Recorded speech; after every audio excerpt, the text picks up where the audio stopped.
Well, we're all set to go here with the starting lineups, and we'll take a look at the Yankees first. We mentioned that there was some discrepancy in the starting lineup for the Yankees. Tommy Tresh, who has been suffering from a cold, tonsillitis, and somewhat of a sore throat, was a questionable starter. He did not play, as you know, yesterday in the final spring exhibition game against the Giants, but he is going to try it today. It's such a spectacularly beautiful day that Tommy, although he does not feel good, has decided to play. Had he not been able to play, Gene Michael would have taken his spot. The starting lineup for the Yankees on this opening day 1969, Horace Clarke at second base, Jerry Kenney in center field batting second, Bobby Mercer at third base hitting third, Roy White batting cleanup playing left, Joe Pepitone at first base, he's batting fifth, Tommy Tresh will hit sixth and play shortstop. Bill Robinson will be in right field, batting seventh. Jake Gibbs will do the catching. He'll hit eighth. And Mel Stottlemyre will pitch and bat ninth. For the Washington Senators, under the guidance of freshman manager Ted Williams, wearing uniform number 9, Dale Unser will start it off. He'll lead off and play center field. Ed Stroud will be in right field, batting second. Frank Howard, whose 44 home runs last year led the American League in that department and all of baseball, he'll bat third and play left. Mike Epstein will hit in the cleanup spot and play first base. Ken McMullen will play at third base and bat fifth. Hitting sixth and playing second, Tim Cullen. Ed Brinkman will be the shortstop, batting seventh. Paul Casanova will do the catching. He'll hit eighth. And Camilo Pascual, who won 12 and lost 12 in 1968, will do the pitching, and he'll bat ninth. So there you have it, the starting lineups for this opening day, 1969. And what a spectacular day. We mentioned it before, temperature 70 degrees, beautiful clear skies. It's the kind of a day when you're a ball player, you say, brother, give them all to me just like this. We mentioned before, this is the beginning of the 100th centennial anniversary for professional baseball. The Cincinnati Red Stockings had the first all-pro team back in 1869. There were professional ball players prior to this, but the 1869 Cincinnati Ball Club was the first all-professional team. To give you a little idea of how things have changed, back in 1869, the entire ball club's salary totaled only $9,500. The rawest rookie in the major leagues today gets $10,000. So there's quite a change. We'll be looking at some new changes this year. The mound's been shortened from 15 inches to 10.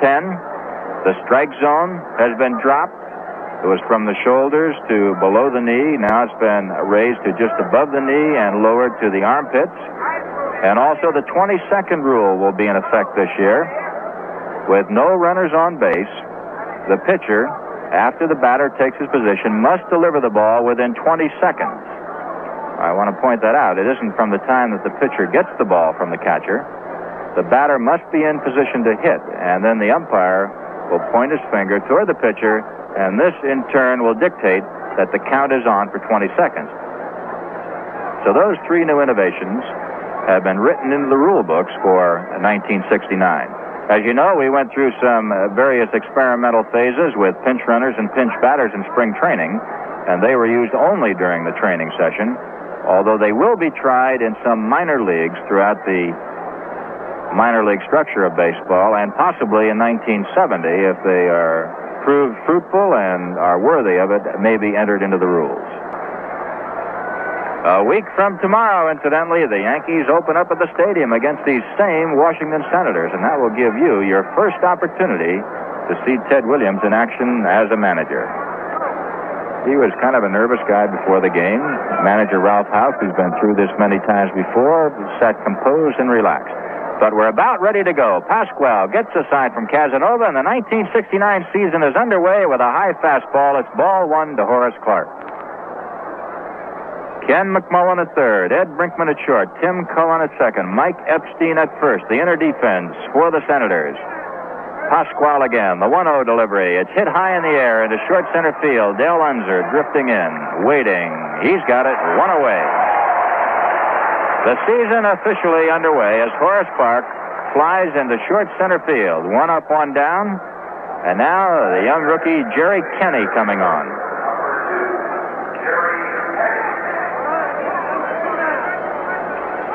Kenney batting from the left side, as did Horace Clark.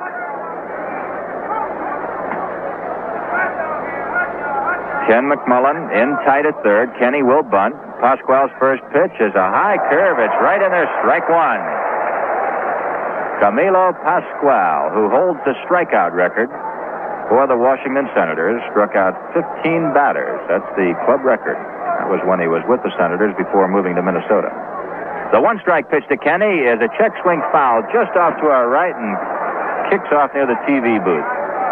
No balls and 2 strikes. Camilo Pasquale, beginning his 16th season in the big leagues. Might mention, too, that this ballpark, formerly known as D.C. Stadium, has been changed to Robert F. Kennedy Stadium. And it is packed, a full house. The 2-strike delivery by Pasquale is a curve that's in the dirt, scooped up nicely by Casanova. 1 ball and 2 strikes, 1 away. Ball game just getting underway. Yankees batting top of the first. Dick Hauser in his first official role during the season, coaching at third, and Elston Howard doing the same at first for the Yanks. The 1-2 pitch is a high curve over the head of Jerry Kenney. 2 balls and 2 strikes.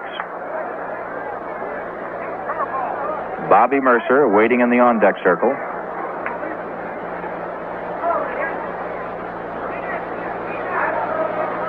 A lot of the press and news media from out-of-town areas here. I saw some from Boston and Baltimore. The 2-2 pitch now as Kenney waits. Pasquale delivers. Inside, it misses. It's a 3-2 count. There you hear the fans. They thought they had it. The plate umpire is Jim Honachek.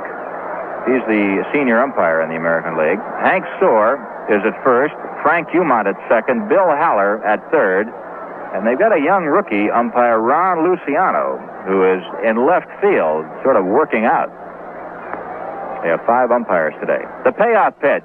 Hit sharply into center. Unser on the move. He makes a play. That ball was hit. A fine play by Del Unser as Jerry Kenney unloaded on a fastball and drilled it into the gap in right center, but Unser was right there. 2 up and 2 down. Here's Bobby Mercer. Kenney, as you know, spent a year in the service. Mercer is just coming off of a 2-year hitch. Bobby won the third base job over Bobby Cox in spring training. Bobby batted higher than any other Yankee this spring, hitting .365, their only .300 batter in the spring.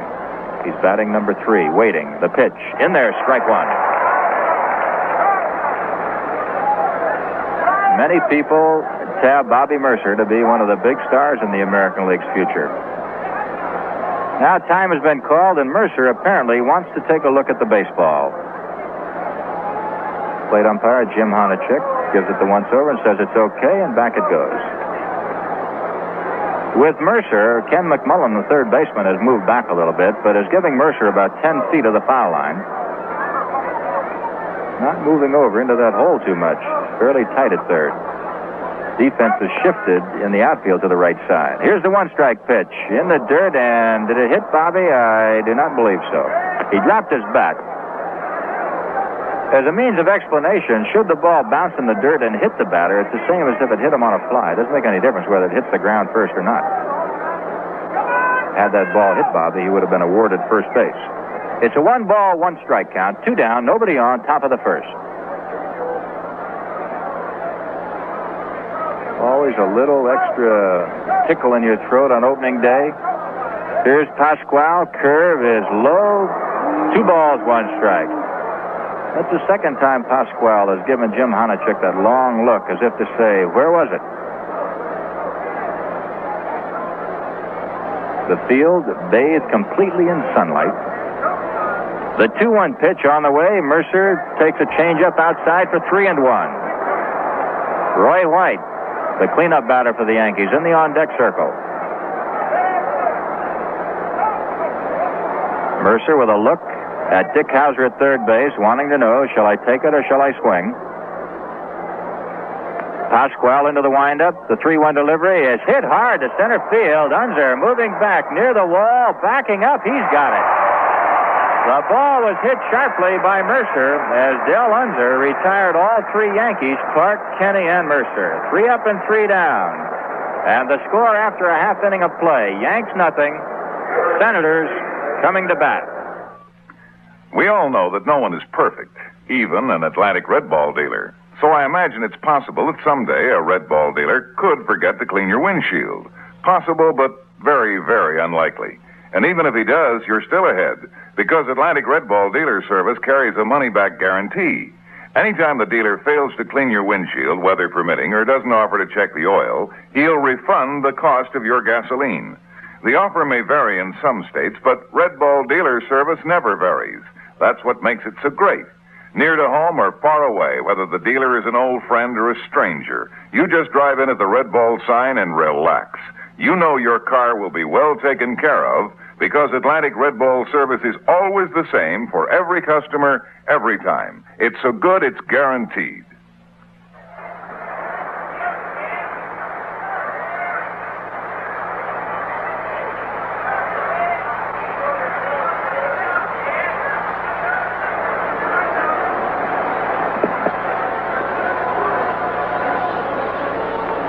Mel Stottlemyre warming up for the Yankees. Mel, who had a banner year last season for the Yanks, winning 21 and losing only 12. Last season, Mel was 4-1 against the Senators. Camilo Pasquale, 3-1 against the Yankees, so this is quite a battle. These pitchers have been effective against their opposition. Stottlemyre 4-1 and 68 against Washington. Pasquale 3-1 against the Yankees last year. This will be Stottlemyre's 4th opening day assignment. He's got a record of 2-1 in those assignments, and his only loss was to Camilo Pasquale. That was back on April the 21st, 1965. Leading off for the Senators, Del Unser. He'll be followed by Ed Stroud, and then by the big guy, Frank Howard, batting in the number 3 spot. Coaching for the Senators, Nellie Fox at first base, Wayne Terwilliger at third. Mercer's moved in tight at third base. Unser will bunt. He chokes up quite a bit from the left side, waiting. Stottlemyre's first delivery is right down the middle, strike one. He zipped that in there with a little extra. Outfield defense is shading Unser to the opposite field. Kenny has moved into the gap in left center. White guarding the line in left. Robinson giving a big slice of the right field line to Unser. Unser started a bunt and takes one outside. 1 ball, 1 strike.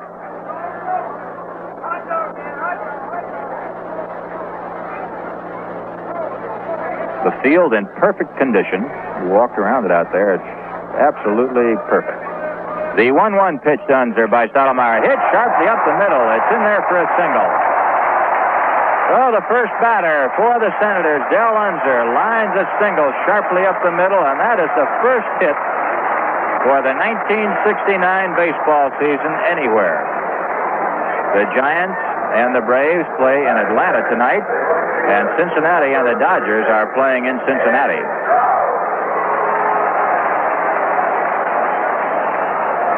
Ed Stroud is stepping in.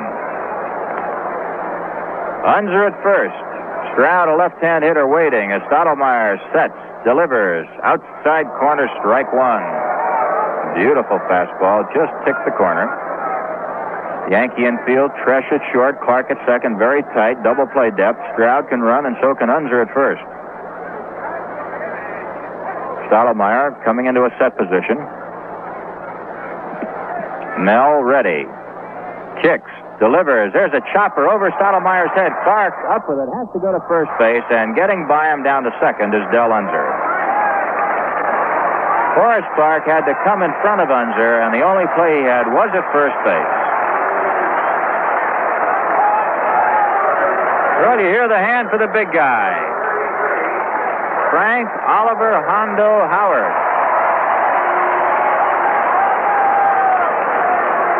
Who can forget 10 home runs in 20 times at bat, spread over 6 games last year? Captured the headlines and the fancy of baseball fans everywhere. big guy held out a lot, and he is not in top shape at the moment. Came in very late, but he got that big $100,000. Stottlemyre's first delivery to Howard, a ground ball. Mercer to his left. He has it. It's going to be a long throw. It's in the dirt. A nice pickup by Pepitone. Bobby Mercer was playing deep for Howard, went almost to the shortstop position, threw the ball low, and Pepitone scooped it out. Holding at second base, Del Unser. Fine play by Bobby Mercer. You can bet that these youngsters, like Mercer and Kenny, are going to be a little tight today. And even the veterans tighten up on days like this. Mike Epstein, who had a disappointing season last year, has never really hit the peaks expected of him, is stepping in right now. Unser at second. Stottlemyre kicks, delivers, and Epstein takes a slider in there, strike one.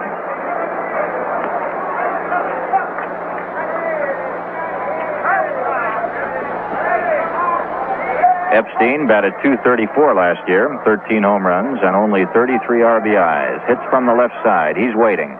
Stottlemyre kicks again and delivers this one low. 1 ball and 1 strike. 2 outs, no score. We're in the last of the first inning. Del Unser, who has the only hit in the ball game, is on at second base. A leadoff single by Unser. He went to second on the ground out by Stroud and held when Frank Howard bounced out to Bobby Mercer.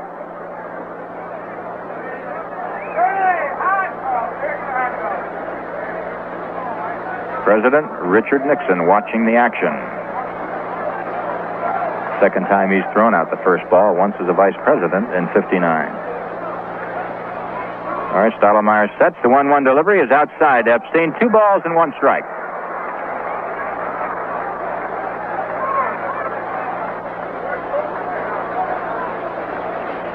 Stottlemyre had his usual fine spring in exhibition games at an earned run average of 0.45. He's ready again. The pitch by Mel is just outside. 3 balls and 1 strike to Mike Epstein. On deck, Ken McMullen, another holdout artist this spring.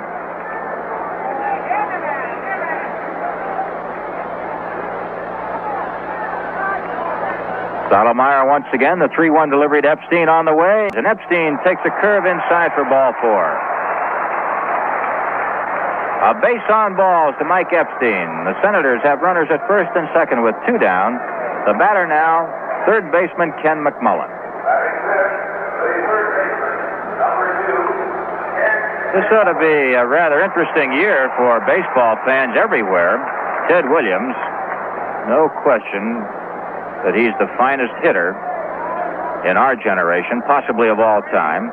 And he's got a lot of young ball players with promise like McMullen, Epstein, Casanova, who are not hitting up to par. So it'll be interesting to see just exactly what he can do and how much he can do with these men. Ken McMullen, one of those youngsters who batted only .248 last year, waiting, takes a slider outside for ball 1 as Stottlemyre has lost that plate momentarily. The Yankees will rely heavily on their fine pitching of Stottlemyre, Bonson, Peterson, Burback, Kekic, Talbot, right down the line. The 1-0 pitch. There's a ground ball. 1 hopper back to Stottlemyre.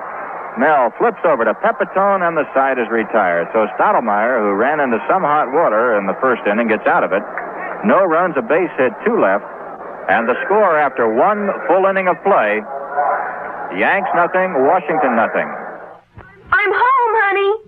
Don't tell me, Doris. Let me guess. You found a new way to spend money, right? Well, Herbie, not exactly. New clothes, new drapes, something new for the kitchen? Maybe a bathing suit this time, huh? You're wrong, Herbie. I talked to that nice man at Schenectady Trust. What? He told me they have a way that makes saving money easier than spending it. Oh, so far, so good. Schenectady Trust calls it Save-A-Mate. It's made for people who find it hard to save, especially these days. Well, we'd certainly qualify. But what makes Save-A-Mate so special? Because it's so easy. Schenectady Trust automatically transfers the money from our checking account into a savings account, just for us, as little as $10 a month, or as much as we want. That's why they call it Save-A-Mate. And when we want or need to buy something, we'll have the money for it in our Save-A-Mate account. You know, you're great, Doris. You were smart to let Schenectady Trust show us the easy way to save. I could hug you. Schenectady Trust, member FDIC. Well, there's quite a sign on the board out there as we get ready for the second inning, and it says, "Hello, Mickey Mantle, wherever you are." I don't know that Mickey's in the stands. We didn't see him around. But I'm sure that on today, of all days, Mickey will miss not being here as much as any other day this season. Camilo Pascual.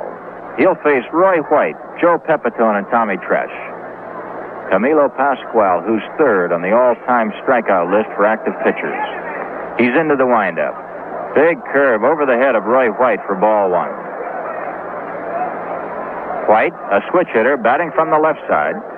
In fact, Clark, Kenny, Mercer, White, Pepitone, Tresh will all go up there from the left side. Swing and a miss by Roy White. 1 ball and 1 strike. Roy, as you recall, did not have the benefit of a complete spring training. It wasn't until March 20th that he was clear of his Army duty. Pascual, the 1-1 pitch. Fastball is high. 2 balls and 1 strike. Camilo Pascual is 20-26 lifetime against the Yankees. Pascual ready again. The 2-1 delivery. White waiting. Fouls it off on the right side. 2 balls, 2 strikes.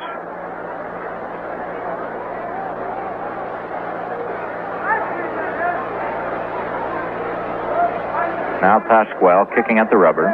Camilo Pascual, in his career, before today, of course, has struck out 2,102 batters. The 2-2 pitch to White.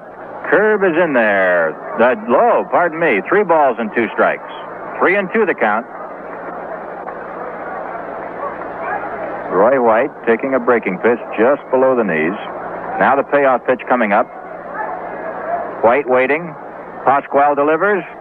Outside, ball 4, and Roy White, who can run those bases, moves down to first. A leadoff base on balls. First Yankee base runner, and that'll bring up Joe Pepitone. Paul Casanova yelling something to Pascual, pointing to the infielders. Ed Brinkman at short, Tim Cullen at second. Roy White, who can go down that line or steal a base. On at first.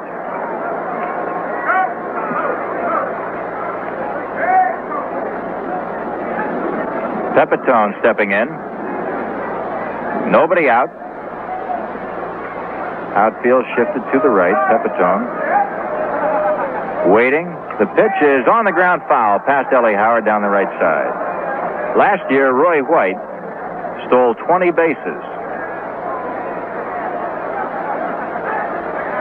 And he tied Horace Clark for the team lead in that department. Of course, it's Youth and Speed, 1969 edition of the New York Yankees. Pepitone, one of the veteran ball players.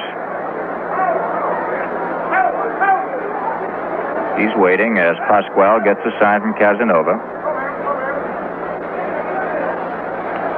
There goes White. The pitch is taken. Casanova's throw is not in time, and White steals his first base.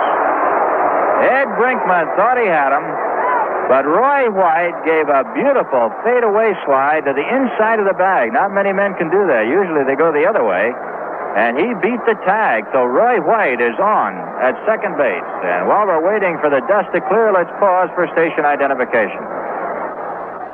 Bill Edwardson here, Monday through Friday at 7 in the morning and 1 in the afternoon. On WGY, Schenectady, New York.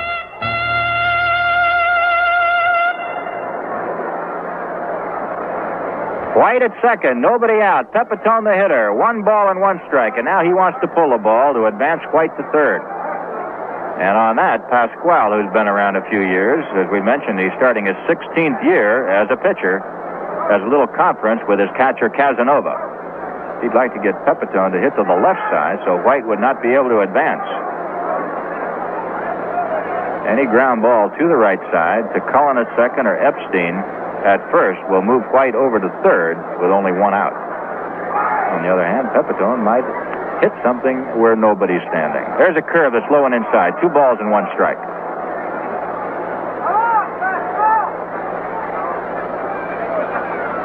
Joe Pepitone. He's being deliberate, stepping into the box. Camilo Pascual taking plenty of time.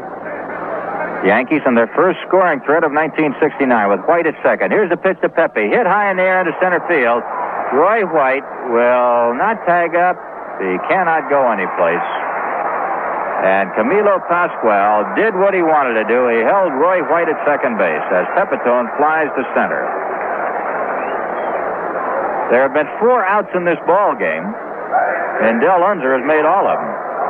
Clark flied to center, Kenny lined to center, Mercer flied to center, and now Pepitone has flied to center. White holding at second, and that'll bring up Tommy Tresh, who is just a probable starter before the game got underway. And he said that he wanted to play. It was opening day. You must remember the Yankees are off tomorrow, and then they do not play until Wednesday night. So Tommy, after this game, can go home and go to bed for almost 2 days. Tresh, as they say, playing on sheer guts alone. He doesn't feel good, but he's going to play. There goes White for third. The throw is not in time, and White has stolen second and third. Tresh took the ball. It was outside. It's ball 1 on Tommy Tresh as Roy White got a blazing jump. No chance for a play. The ball kicked away from McMullen, but even had it been a good throw, White was there. How do you like that? 2 stolen bases. And Roy White did what Pepitone couldn't do. He got to third base anyway.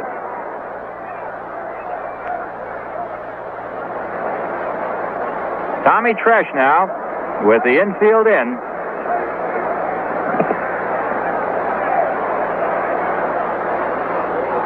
Now Brinkman, the shortstop, has moved into a halfway position. Cullen moves back a little bit. Pascual taking his windup, delivers, and the ball is sliced off into the Yankee dugout from the bat of Tommy Tresh. 1 ball and 1 strike. I see a man with a hat on and a business suit who brought a glove with him. He's standing right at the railing, ready to catch anything that comes his way. I gotta say, there's a baseball fan. We used to call him Baseball Nuts or Baseball Joes, but he brought his glove with him. People sitting here in their shirt sleeves. Those that are in the sun. Beautiful day. Can't get over it. 70 degrees. The 1-1 pitch as Tresh waits. Here it comes. Sharply hit for a base hit, and the Yankees lead 1-0 as White comes across. Tommy Tresh lined a sharp single between Epstein and Cullen into right field, and the Yankees take the lead 1-0. So Tommy Tresh off to a good start in his first at-bat. And isn't it always the way? Tommy feels miserable, and yet he walks up there and stroked a curveball solidly into right field, and the Yankees lead 1-0. Bill Robinson stepping in. Tresh at first. 1 away. Top of the second. Yankees leading 1-0. Camilo Pascual getting the sign from Paul Casanova. Throws to first. Tresh back in plenty of time. Senators, their dugout on the right side. Yankees on the left side. There's a high, tight fastball that misses to Robinson. Ball 1. Describe that a little more accurately. The Yankees on the third base side. The Senators on the first base side.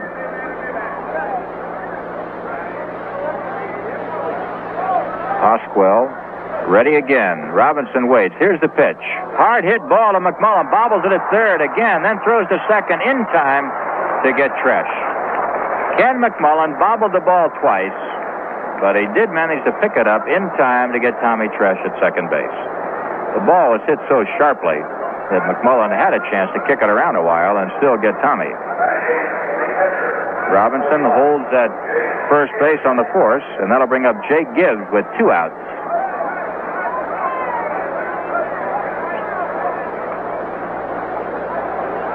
Pascual running into trouble here in the second inning. Stottlemyre had a bad inning in the first with a hit and a walk, a couple of men getting on, but managed to survive without giving up a run. Bill Robinson, another one of the young, speedy Yankees, on at first. The pitch to Gibbs is right in there, strike one.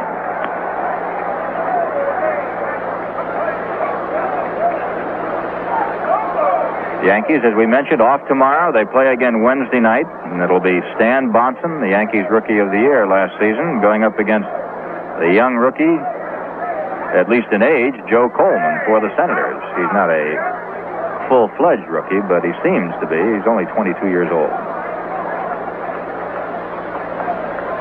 The one-strike pitch coming up to Gibbs as Robinson breaks. The ball is in the dirt, and Bill will have himself a stolen base. Third stolen base this inning. Casanova had no control over this one. That ball bounced in the dirt, and the best he could do was block it. And we might say also in defense of Casanova, the Yankee runners are getting their jumps on Pasquale, not on the catcher.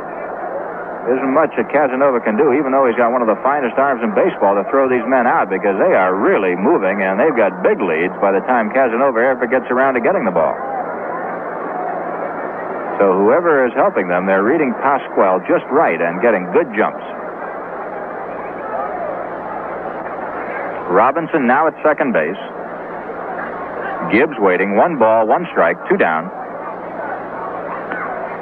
Here's the pitch to Jake. He hits one sharply into left field. It drops in for a base hit. Here comes Robinson, and the Yankees are out in front 2-0 as Jake stuck out his bat and lined a single to left. The Yankees and the stolen base. We talked about youth and speed, and never was it pointed up more than in this inning, with White stealing second and third and scoring on a hit by Tresh, Robinson stealing second and scoring on a single by Gibbs. Yankees move out in front 2-0. Now Mel Stottlemyre. Stottlemyre, the 6th batter for the Yankees in this inning. 2 down, Gibbs at first.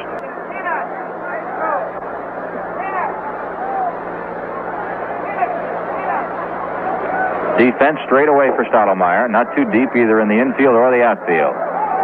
Mel drills one hard to left. Frank Howard backing up, one-handed, and that ball was really hit. Stottlemyre never hit a ball any harder, but the big guy backed up and one-handed it to take a possible extra base hit away from Mel. For the Yankees, 2 runs on 2 base hits, 1 man left. 3 stolen bases in that inning for the Yankees. And the score after an inning and a half, it's the Yankees 2 and the Senators nothing. Mel Stottlemyre has now got himself a little cushion out there. It's the Yankees 2 and the Senators nothing. And he'll be going up against Tim Cullen, Ed Brinkman, and Paul Casanova in the bottom of the 2nd.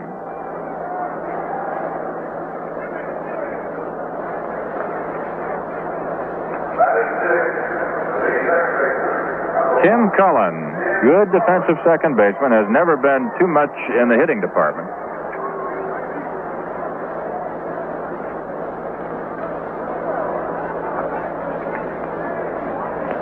Cullen from the right side waiting as Stottlemyre delivers a slider that misses for ball 1.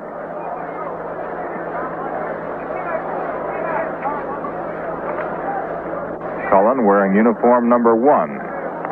He's waiting. The 1-0 pitch, a chopper to third. Bobby Mercer has this one easily. Flips over to Pepitone. It's 1 away. That's the kind of action you'd like to see when Mel Stottlemyre is out there. When those ball players are hitting that ball on the ground, then he's sharp. That sinker is moving. 1 away, and the batter now is Ed Brinkman. This is another of the youngsters that manager Ted Williams is concentrating on. Brinkman batted only .187 last year. 6 feet, 170 pounds, and he has choked up way off the end of that bat. Takes a strike right in there. Brinkman now is going into the pitch more. He's choking way up. Good 6 or 7 inches off the handle. You'd have to see it to believe it. Has changed completely. He's waiting. Stottlemyre delivers. Brinkman takes low and outside. 1 ball, 1 strike. Nothing but ones out there. Ball 1, strike 1, 1 out. Brinkman with uniform number 11. Yankees are leading 2-0, last of the 2nd. Stottlemyre ready. The 1-1 pitch fouled off on the left side, and that'll dribble into the Yankee dugout. The outfield has pulled in quite a bit with Brinkman up there.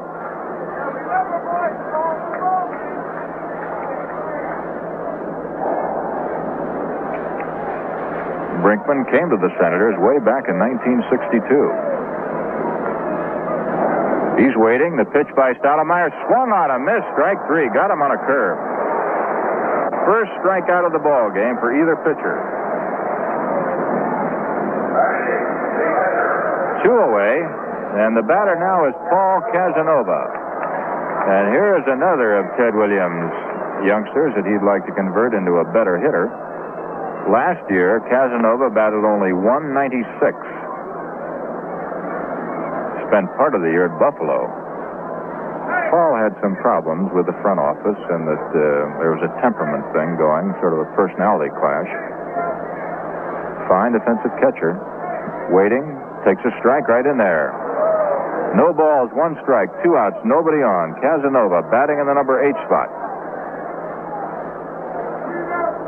Casanova slightly closed stance from the right side waiting. Stottlemyre delivers. A 1-hopper, and Mel has it. He flips over to Pepitone, and Mel gets out of it easily. 3 up and 3 down. The score after 2 full innings of play: the Yankees, 2 runs on 2 hits. Senators, no runs and 1 hit. And now more thank yous from Peels for the folks who've tried their real draft beer.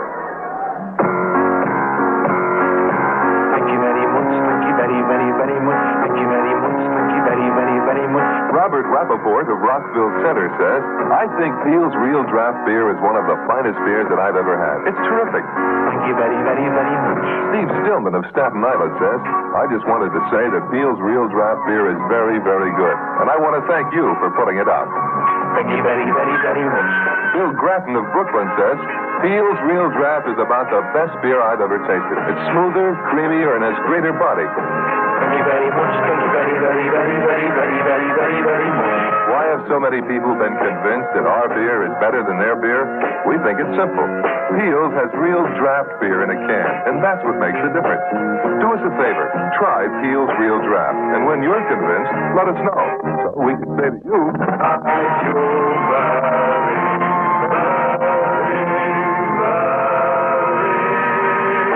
thank you very much.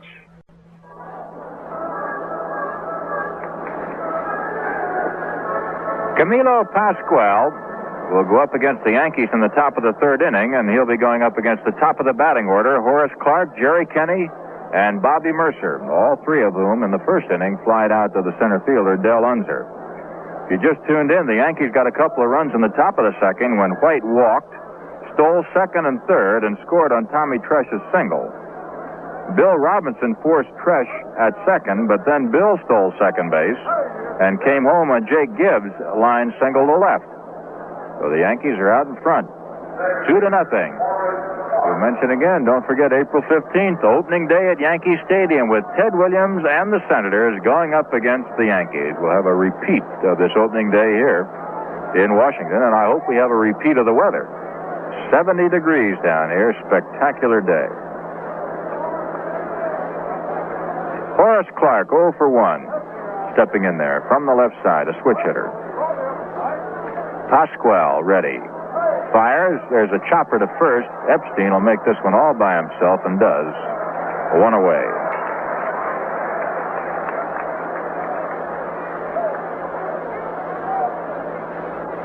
Now Jerry Kenney is taking his time as he walks up there, giving Stottlemyre a little rest. Ball players do this. In other words, Kenney doesn't want to be in there to be a second out quickly if he makes out.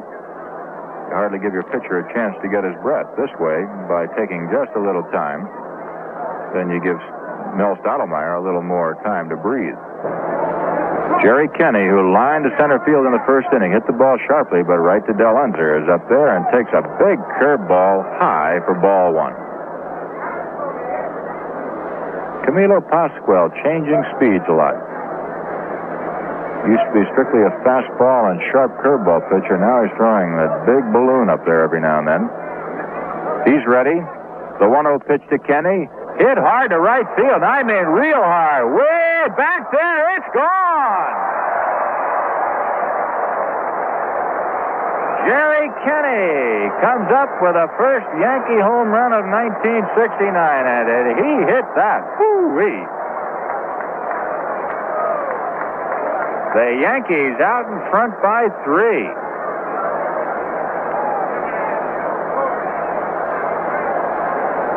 Kenney did not have an outstanding spring, but in these last 2 exhibition games, he has really come to life. Jerry batted only .217. So that ball jumped out of here. That was Kenney's second big league home run as Bobby Mercer steps in. There's a slow curve outside ball 1.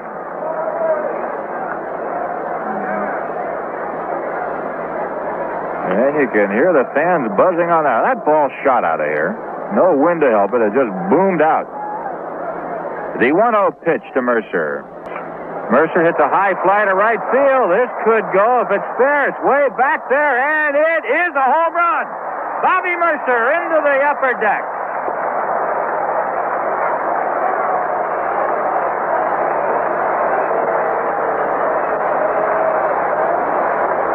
Back-to-back home runs by the 2 youngsters that the Yankees have been touting all spring, and the Yankees now have a 4-0 lead. That is Bobby Mercer's second Major League home run, and the bullpen goes into action. That ball went into the upper deck. Just fair, not more than 2 feet. First base umpire Hank Soar, running down the line, made the call. Bob Humphreys, right-hander, warming up for the Senators as Roy White steps up. White walked, stole second and third, and scored a run. Fastball is outside, ball 1. Camilo Pascual getting tattooed by back-to-back homers by Kenney and Mercer. You hear the fans buzzing. This was supposed to have been a running ball club, but they showed some bunts that time. Here it comes. White waiting. Hits a chopper to second. Cullen on the big hop. Flips in time to Epstein. 2 down.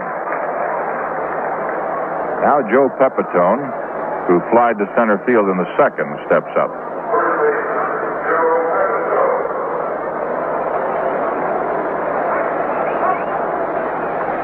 Kenney, Mercer, Tresh, and Gibbs have all driven in runs.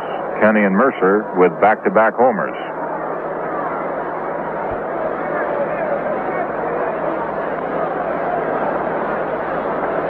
Pepitone waiting. 2 out, nobody on. Curve drops in there, strike 1.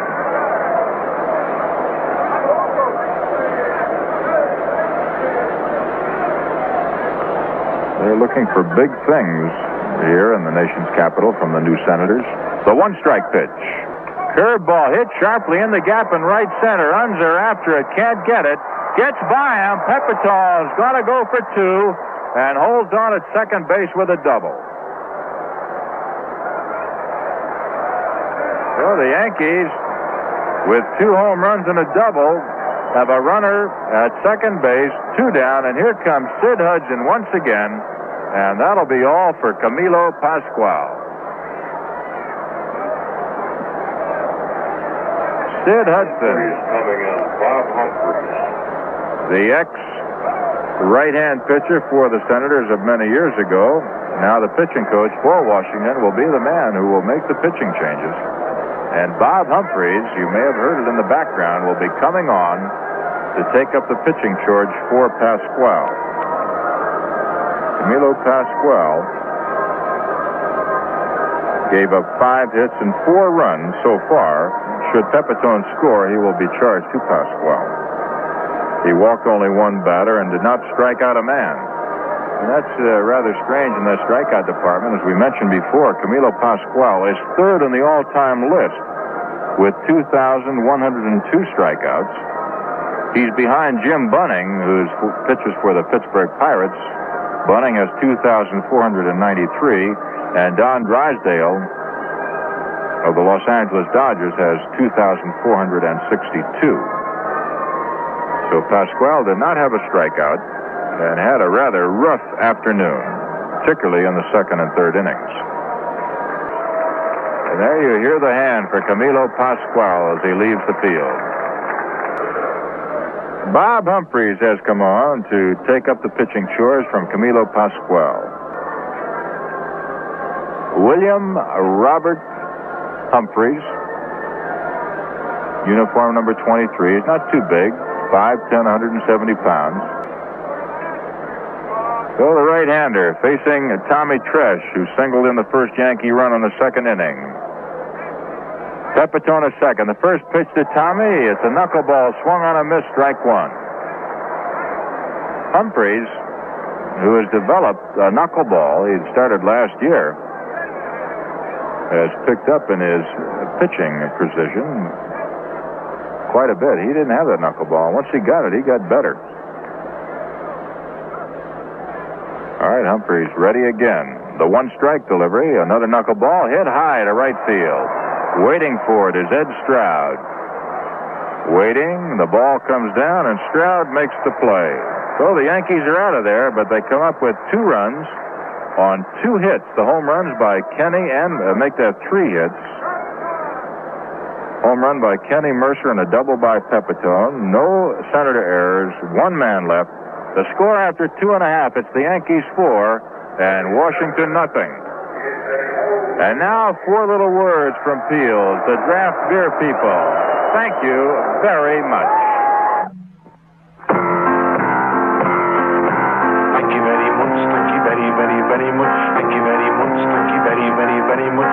To the friends of Peel's Real Draft Beer in Westfield, Massachusetts, Elmira, New York, Rutland, Vermont, and Teaneck, New Jersey, we say... Thank you very, very, very much. To all the Peel's fans in Stroudsburg, Pennsylvania, Horseheads, New York, Matawan, New Jersey, Homer, New York, and Burlington, Vermont, we say... Thank you very, very, very much.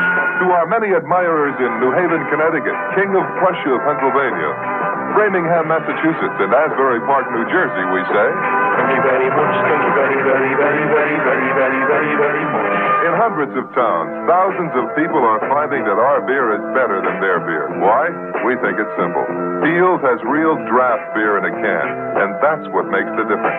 To all of you who've switched to Peel's, whoever you are, wherever you are, we say... Thank you very,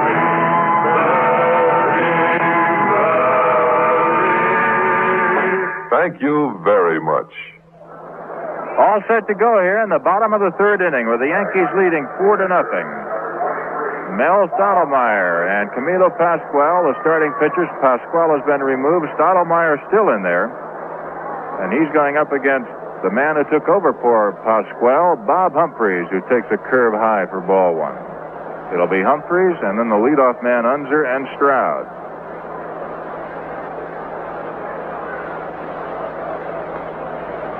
Humphreys waiting as Stottlemyre fires in there. 1 ball, 1 strike.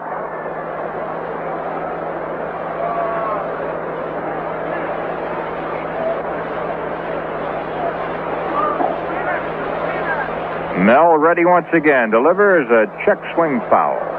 1 ball and 2 strikes.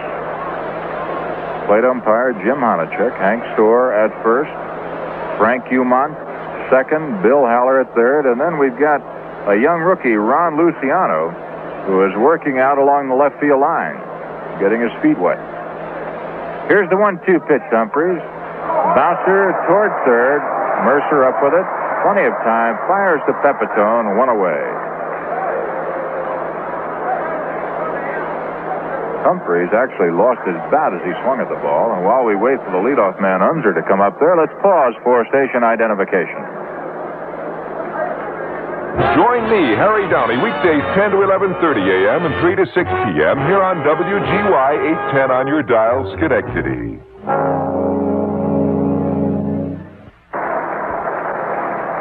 Dell Unser, who got the first base hit of the season, a sharp single to center field in the bottom of the first, is stepping up against Stottlemyre.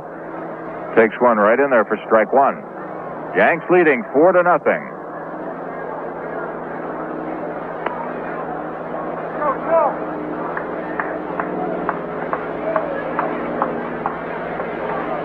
Mel ready again. Fouled at the plate by Unser. No balls and 2 strikes.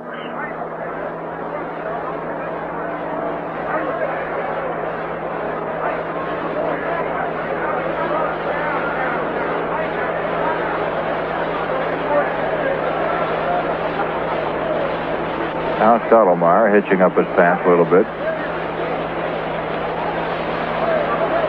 Defense in tight. Unser can run. He placed behind Bonson in Rookie of the Year honors last year. He's waiting. The pitch by Mel is sliced sharply to left. White coming in. Can't get it. It gets by him. It took a crazy bounce. Unser on his way to second, and he holds on with a double. That ball hit in front of Roy White and then kicked behind him, and White just ran right by it and couldn't hold on to it. So Unser is now 2 for 2, a single and a double. He has both Senator base hits. Yankees out in front, 4-0, last half of the third. Here's Ed Stroud, who bounced to second in the first inning.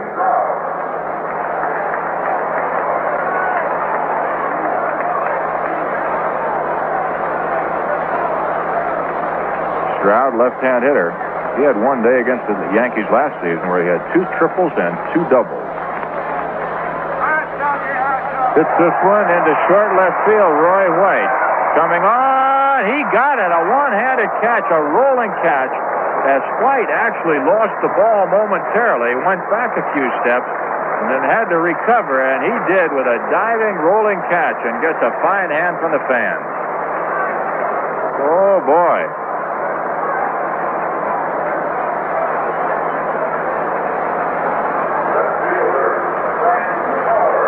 Two down, and here's Frank Howard.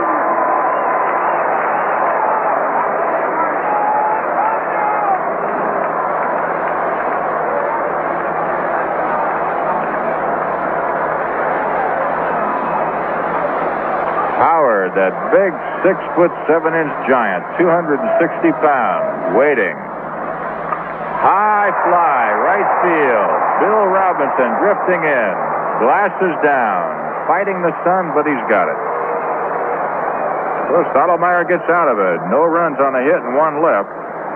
And the score after 3 full innings of play, it's the Yankees 4 runs on 5 hits. The Senators no runs on 2 hits. And now let's listen to Phil Rizzuto with an interesting question for manager Ralph Houk. Well, Ralph, how about the division that the Yankees are in? It's definitely the tougher of the 2 divisions, and I think that it makes the team up for more ball games. They won't be relaxed too much. Phil, I feel the same way. I think most people recognize the fact that we are in the division with Detroit and Baltimore and Boston and Cleveland. And I don't think this is going to hurt us too much. We may not win quite as many games as you would have in the other division, but I think the club will always be up. I think we realize that we've got the toughest teams to beat. And I think the club will stay up, and we're really going into this thing with the idea that we think we can take it all. Now, I know that's a little far-fetched in some points, but with the pitching we have, and if these young players can just keep coming, and if we get off right, where they can get the confidence and know they can win, it's just hard to say what will happen, and we might really shake some people up. Well, it's always hard to say just what will happen, Ralph, and what's happened in this ball game, a 4-0 Yankee lead.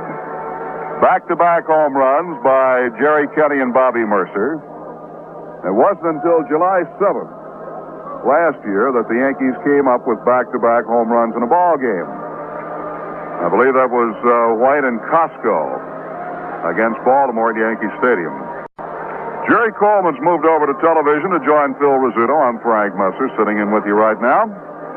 And Bill Robinson is set to lead off as we go to the top half of the 4th inning here at Robert F. Kennedy Memorial Stadium.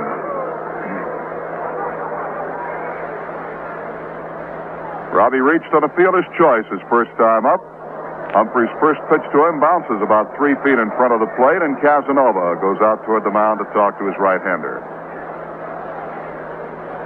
Robinson, after reaching on a fielder's choice, stole second, came in to score on Jake Gibbs' base hit to left field. That was run number 2 for the Yankees.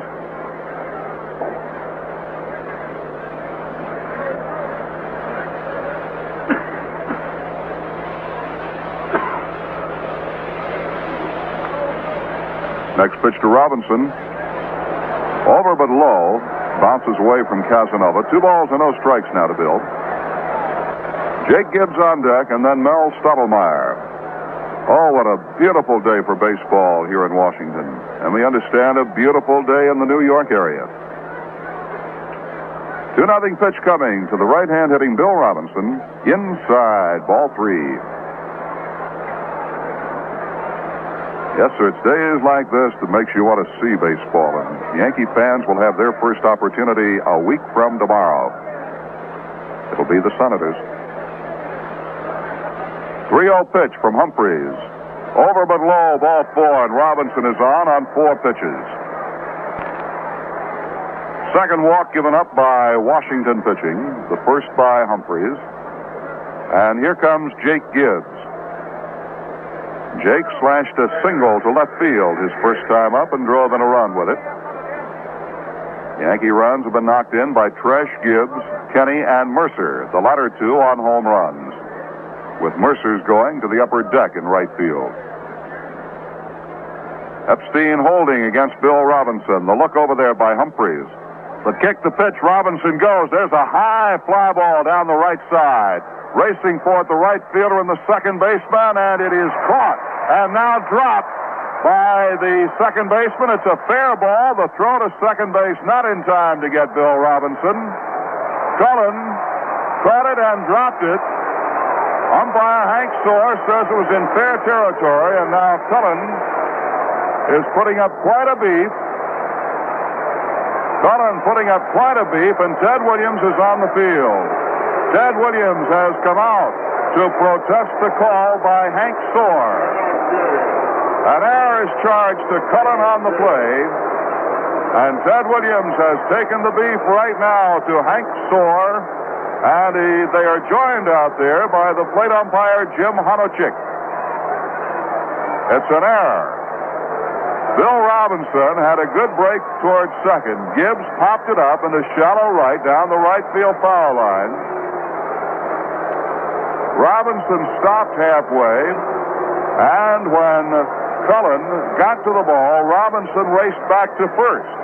But no sooner had he got back to the bag than Cullen dropped the ball in fair territory.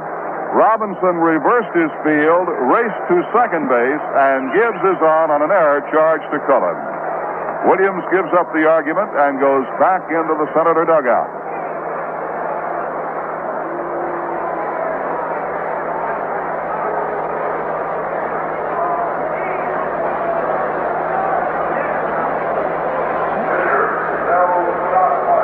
First error of the 1969 baseball season. It's charged to Tim Cullen, the second baseman. Here is Stottlemyre, lined out to Frank Howard in left field. He's up there to bunt, takes the bat away, and it's a foul ball as it bounces off the end of the bat and rolls to the right side.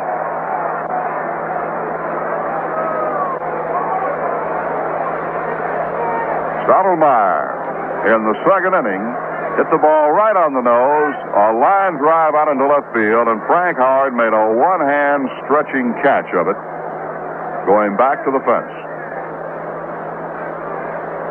Epstein down the line from first. McMullen protecting even with a bag at third. Now comes in a step. The set by Humphreys. Epstein charges. Here's the pitch. Stottlemyre bunts it. Back toward the mound. Picked up by Humphreys. Throws to third in time for the forced play at third. Bill Robinson taking McMullen's feet out from under him as he went sliding in.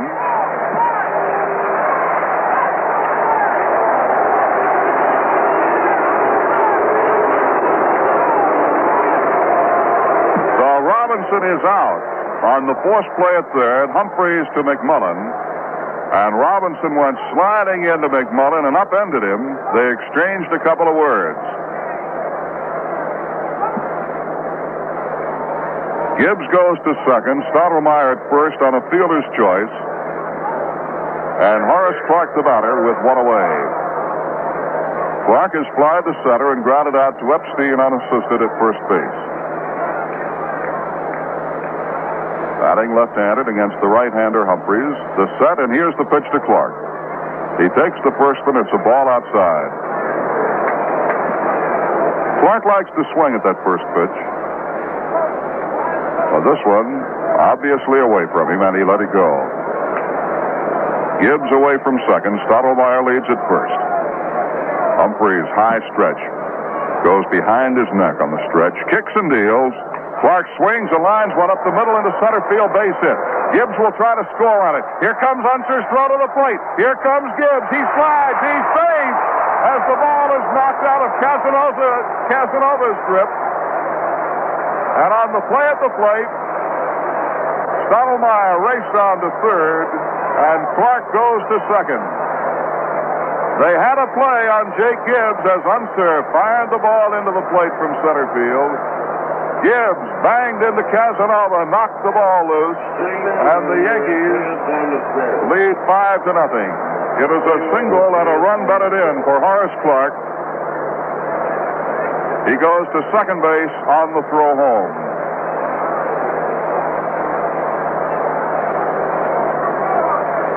The first hit and first run against Humphreys. And in the Senator bullpen, right-hander Dave Bosman begins warming up. Jerry Kenney at the plate. He's 1 for 2. He's hit a home run over the right field fence. Pitches in the dirt, dug up nicely by Casanova, ball one.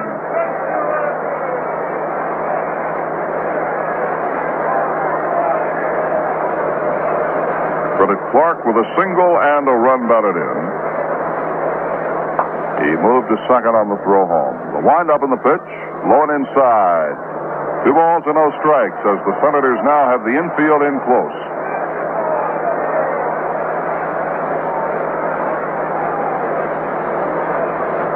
Bob Humphreys, who has added a knuckleball to his repertoire of pitches, takes the sign with both feet on the slab. Double pumps, kicks and throws. Fastball is popped up on the left side. Foul territory. McMullen after it. Over toward the dugout. He has room and he makes the catch. So there is out number 2.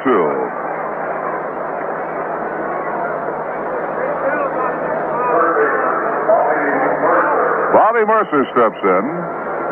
Mercer's hit the ball well twice this afternoon. He had a long fly ball to Unser in center field to end the first inning. And then he put one where it couldn't be caught in the third, in the upper deck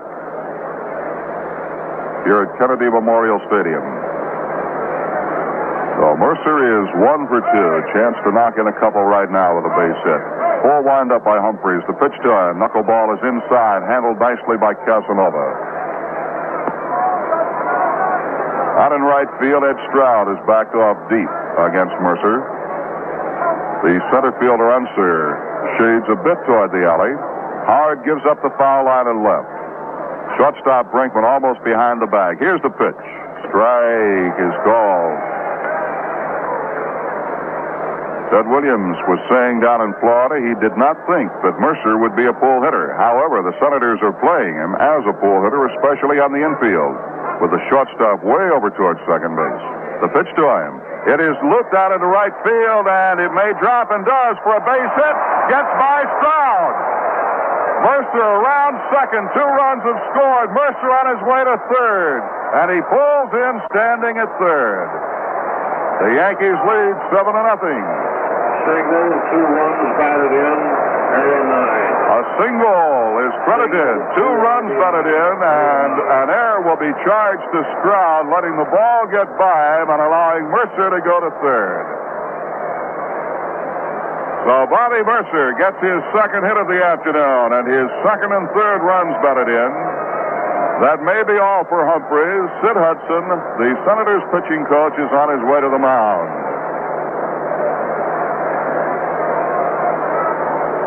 That ball, a humpback line drive. It was a looper out into fairly shallow right. It looked like Stroud at first wanted to make a shoestring catch. Then he tried to play the ball on a short hop, and it skipped by him. And that is not unusual this early in the season. Ballparks have, for the most part, been resodded. And those balls will take some tricky hops in the outfield. Earlier in this game, we saw 2 balls in the outfield take real strange bounces to get by the fielders. That will be all for Humphreys. Dave Bosman will be coming on to pitch now for the Senators. So Humphreys is credited with 1 full inning. He came on to retire Tresh for the final out in the top of the third. He has retired 2 men here in the fourth.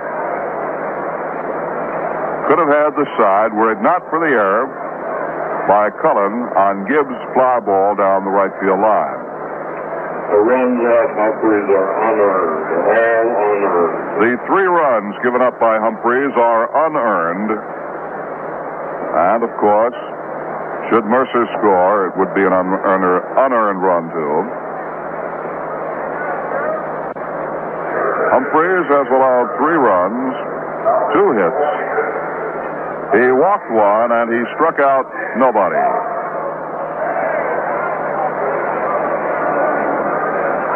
Dick Bosman now coming on to pitch for the Senators.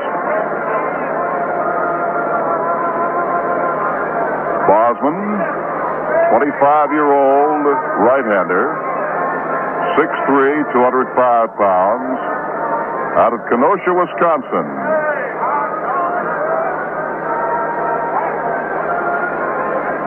If I recall Bosman, he had a good second half of 1967 with the Senators, or a good late season with the Senators. He won 3 and lost 1 that year. Was with the club all 1968, but he only won 2 and he lost 9.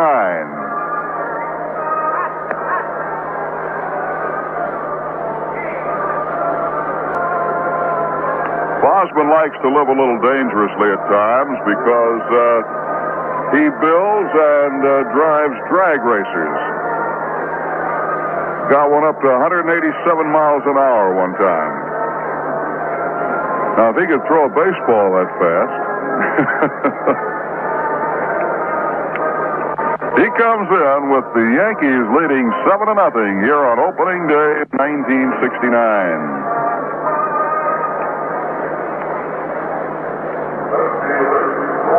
This going generation Yankee team, giving it the go this afternoon. They've had 3 stolen bases. They've been taking the extra base. They've hit the long ball. And so far have had fine pitching from Stottlemyre. Roy White, ready to go against Bosman. Right-hander whips the ball in, and it's called strike 1.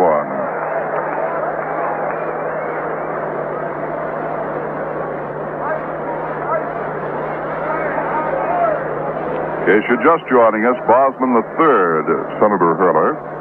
Pasquale started, then Humphreys. Looked at third base. Full windup by the Husky right-hander. The pitch, breaking pitch is low. Dug up nicely by Casanova. 1 ball and 1 strike to Roy White. Roy walked in the second inning, stole second, then stole third, and scored the first run of the game. In the third inning, he grounded out to Cullen at second. Mercer gives him a false start down the line from third, stops quickly. Bosman staring down to Casanova. Mercer gives him another little jump, and now White steps out. Time is called by the plate umpire, Jim Honachik. Hank Soar at first, Frank Umont at second, Bill Haller at third, and Ron Luciano down the left field foul line. Pitch is low. 2 balls and a strike. And again, Casanova has to dig it out of the dirt. And now the Washington catcher requests time and goes out to the mound. McMullen also comes across from third.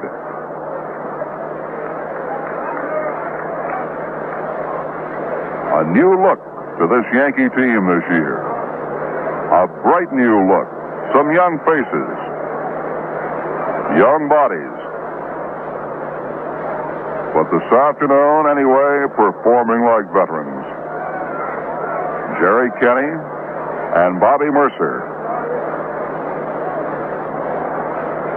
After returning from the service, provided a spark in this one, certainly with back-to-back homers in the third. Roy White led the Yankees in just about every category last year, waiting for the pitch. He fouls it back off the shin guards of Casanova. 2 balls and 2 strikes on Roy White. Joe Pepitone is on deck.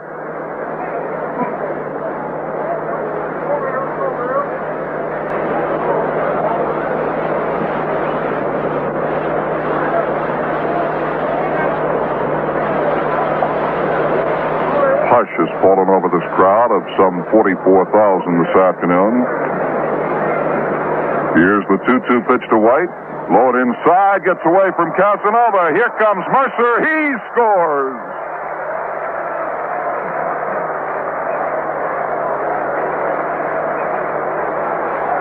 Low inside pitch got away from Casanova, and Bobby Mercer raced home to make it 8-0. We'll wait for the scorer's ruling on it. A wild pitch is charged.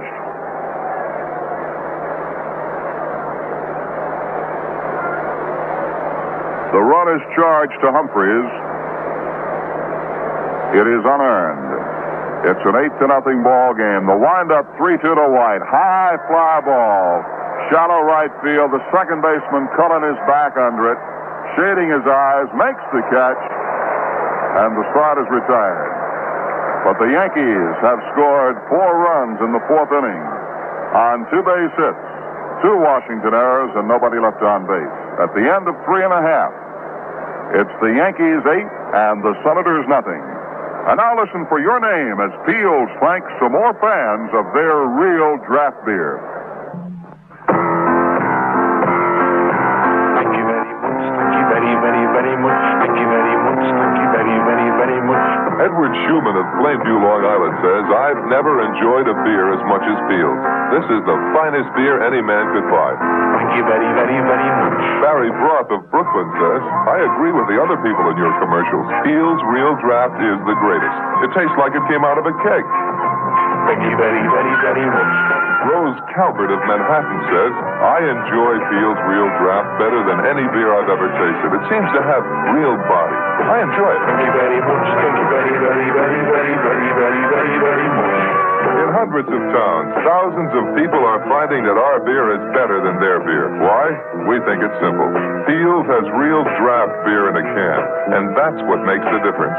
To all of you who've switched to Peels, whoever you are, wherever you are, we say...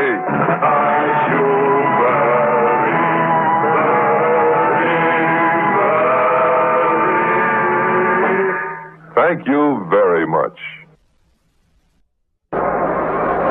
Well, the Yankees have manufactured an 8-0 lead now for Mel Stottlemyre. As we go to the bottom half of the 4th, and Stottlemyre will work to Epstein, McMullen, and Cullen.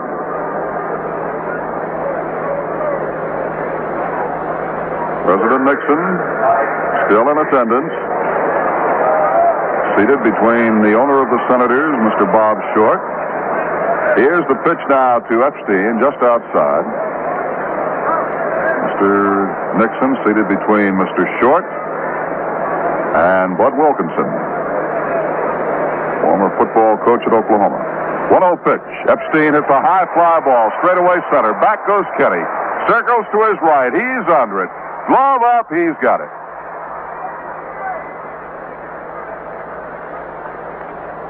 Epstein flies out to Jerry Kenny in center. 1 down, and the batter will be Ken McMullen. McMullen slapped one back to Stottlemyre, and Mel threw him out to end the 1st inning.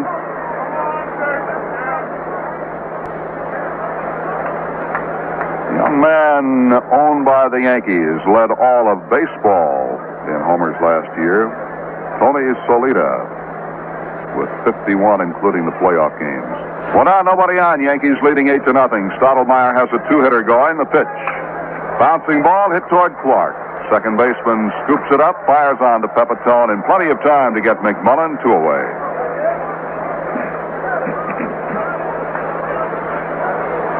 I'm sure you know that Ted Williams and the Senators furnished the Yankees opposition for the opening series at Yankee Stadium beginning a week from tomorrow. Senators in the afternoons of Tuesday, Wednesday, and Thursday of next week. And they'll be followed by the world champion Detroit Tigers on Saturday and Sunday. Here's the second baseman, Tim Cullen, And the first pitch is in there for a called strike. Stottlemyre with an 8-0 lead, getting that first pitch right over, getting a jump on these hitters. Stottlemyre pumps, kicks, and throws. Breaking pitch is lined out into center field, and it's in for a base hit. Kenny charges, scoops it up barehanded, fires back to second base, where Tresh takes the throw. So Cullen is on with the third hit of the afternoon for the Washington Senators. It brings up shortstop Eddie Brinkman.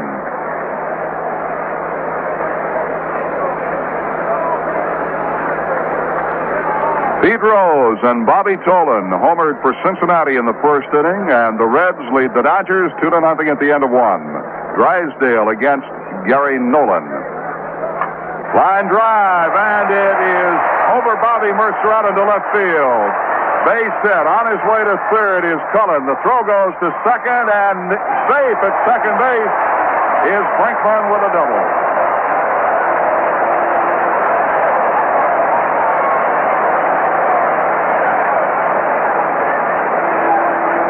Roy White fielded that ball and left, whipped it to second, and Brinkman was safe by an eyelash as Horace Clark applied the tag, but just not in time.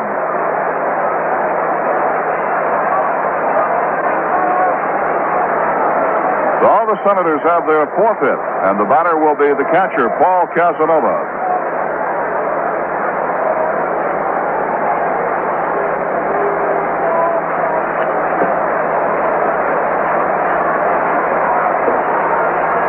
Activity starts in the Washington bullpen. Right-hander Casey Cox.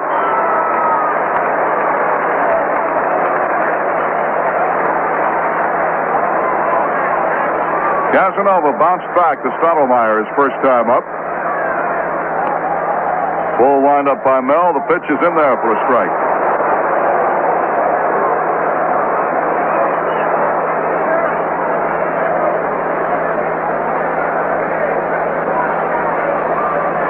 Third time in the game, the Senators have had a runner or runners in scoring position. 0-1 pitch. Just a bit inside for a ball, 1-1. In the first inning, the Senators had a runner at second with one out. In the third inning, they had a runner at second with one out.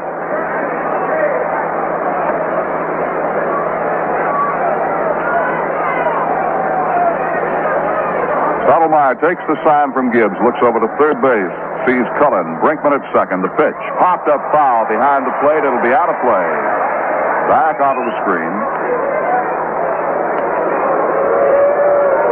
1-2 strike count on Paul Casanova.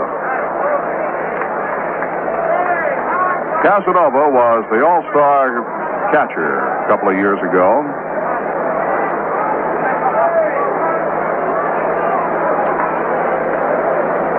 He was voted to the team. I don't believe he got into the All-Star game.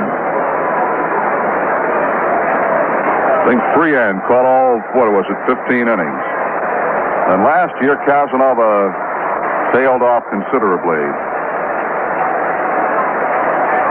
Fans come alive here at the stadium. A wind-up in the pitch. Foul back. Keep having a tendency to refer to this beautiful ballpark as the D.C. Stadium, which was the name of it until this year when it was renamed in honor of the late Robert F. Kennedy. It is now Robert F. Kennedy Memorial Stadium. A ball and 2 strikes on Paul Casanova.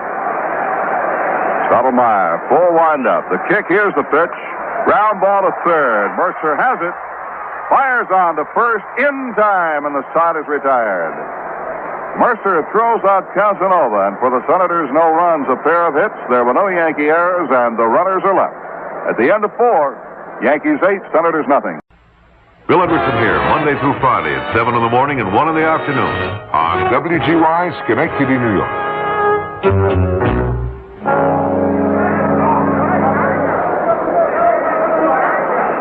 Joe Pepitone, Tom Tresh, and Bill Robinson due up in that order as we go to the top of the fifth. Dick Bosman on the hill for the Senators, and between every half inning, the photographers get up, move over in front of the presidential section to snap pictures of President Nixon and his party. Here's the pitch to Pepe. It is low, ball one.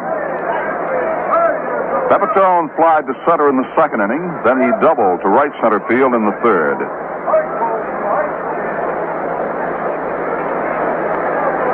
He's facing Bosman for the first time. Right-hander kicks and fires. Pepitone pops it up into shallow center. Coming hard is Unser. He's under it now, and he's got it. Unser had a pretty long run for that when he was playing Pepitone deep, but he got to it. So there's one out, and Tom Tresh the batter. Tresh knocked in the first run of the season for the Yankees with a single to right field in the second, delivering Roy White from third base. Then in the third, he flied out to right fielder Ed Stroud. The pitch to Tresh. He takes it low.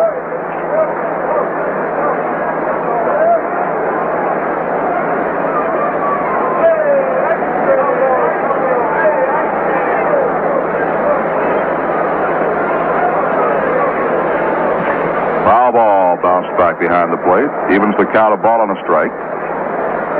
Tresh was a doubtful starter up until game time today because he has been suffering from a rather heavy cold and sore throat. Had he not been able to play, of course, Gene Michael would have filled in his short. But he informed manager Houck he was able. He takes low, 2 balls, 1 strike. Yankees have backup protection at every infield position. Michael backs up Tresh at short. Bobby Cox, the backup man for Mercer at third. Nate Oliver will back up Clark at second, and Len Bamer will back up Pepitone at first. 2-1 pitch coming. Tresh fouls it away to the seats on the third base side.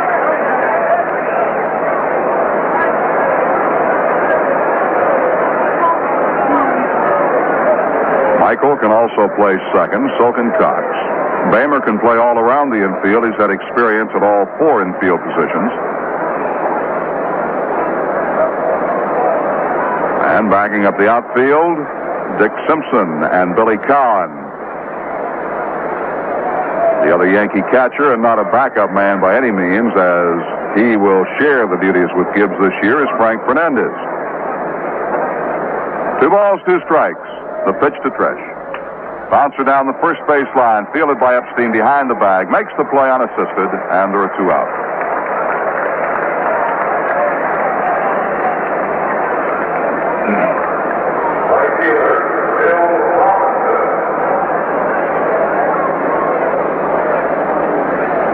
You'd have to say the Yankees have a strong bench this year. Bill Robinson steps in at the plate. Robbie has reached twice, scored once. He reached on a fielder's choice in the second, stole the second base, and scored. He walked in the fourth. Bounces a foul back out of play. Yes, the Yankees have a good bench. And should anything happen there to weaken the bench, they have some fine young ball players. Will be at Syracuse. 0-1 pitch. Inside.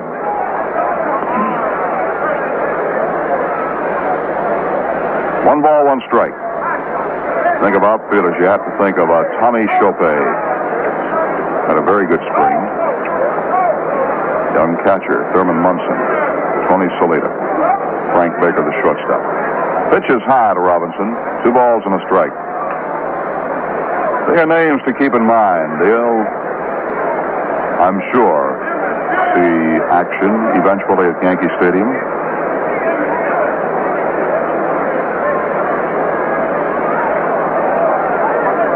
All quite impressive this spring. 2-1 pitch. It is a bit low. Ball 3. Tell you another young man that I think is going to be a good one is that Ronnie Bloomberg. He gets a little more experience. Jim Lytle, another fine young outfielder. You think about some of the youngsters in the organization. 3-1 pitch to Robinson. Golf foul past Hauser at third.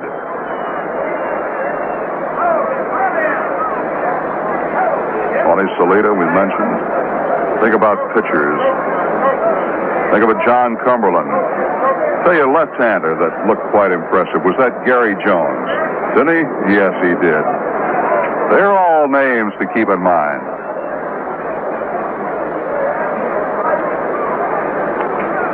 Mickey Scott, another one. All right, 3-2 pitch to Robinson. Swing and a miss, strike three.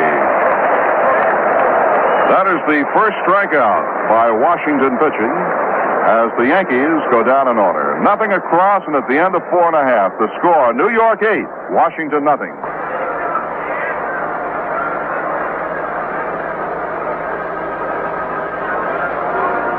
We go to the bottom half of the 5th inning. Pitcher Dick Bosman due to lead off, and he will bat. There is no activity in the Senator bullpen. There has been no reason for activity at all in the Yankee bullpen with Stottlemyre in control through the first 4. Bosman is a right-hand hitter.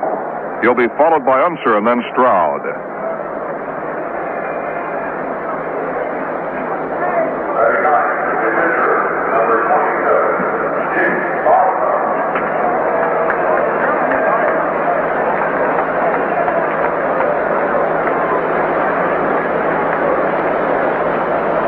Mel's first pitch, it is over but low. He had the outside corner but downstairs.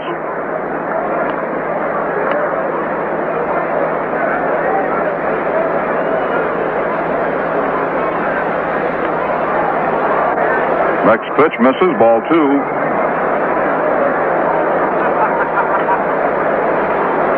With the temperature here in the middle to upper 60s.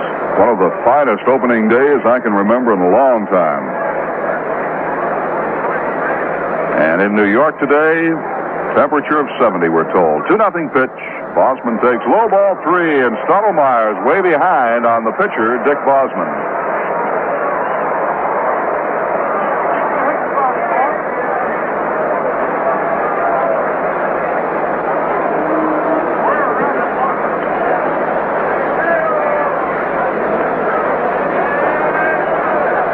There's a strike. 3-1. Yankees have scored their 8 runs on 7 hits, helped along by a couple of Senator errors. Stottlemyre has allowed 4 hits, 2 singles and 2 doubles. He winds and he deals, and he's got a strike 2. Full count, 3-2 on Bosman. Del Unser is on deck.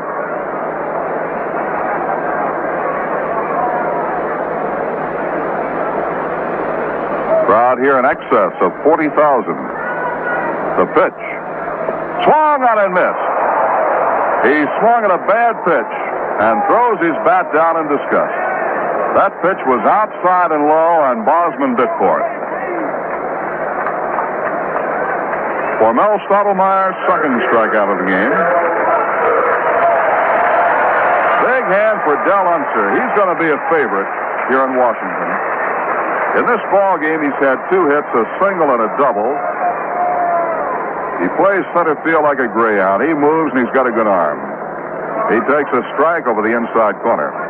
This Unser last year, you may recall, participated in 10 double plays and had 22 assists from center field.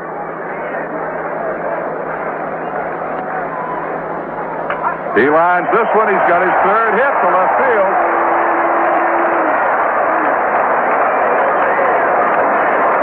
Single left for Unser, his 3rd hit of the ball game. Base hit number 5 for Washington. And it brings up Ed Stroud, the creeper. Stroud grounded out to Clark in the 1st inning, and then was robbed of a base hit on a diving, tumbling, somersaulting catch by Roy White in the 3rd. Oh, what a catch White made on that play. Stottlemyre from the stretch. Fastball is in, strike call. With this Stroud had quite a day against the Yankees last year at the stadium. I can remember a doubleheader and 9 trips. I think he had a single, a double, a triple, and 2 home runs.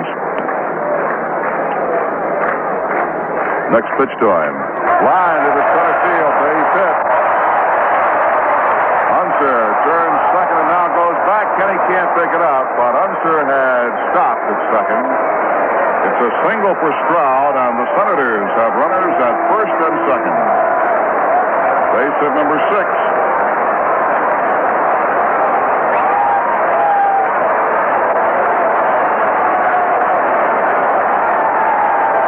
Well, again, this huge crowd comes to life.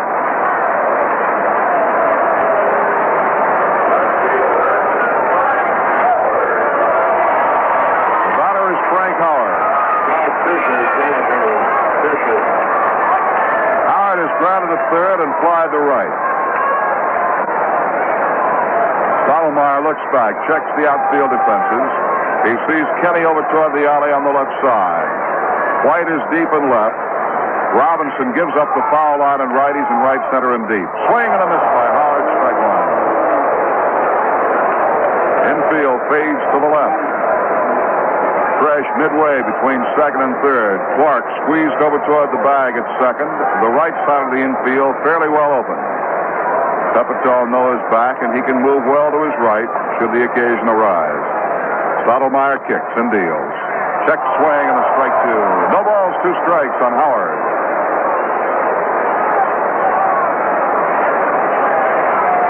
Frank Howard led all the major leagues in homers last year with 44. Quick now, how many did he hit against the Yankees? You said none. You were absolutely right. Only team he did not homer against. 0-2 pitch to him. Swing and a miss. Stottlemyre got him. Third strikeout for Stottlemyre. And there are 2 down. The batter is Mike Epstein, who has walked and flied to Kenny in center.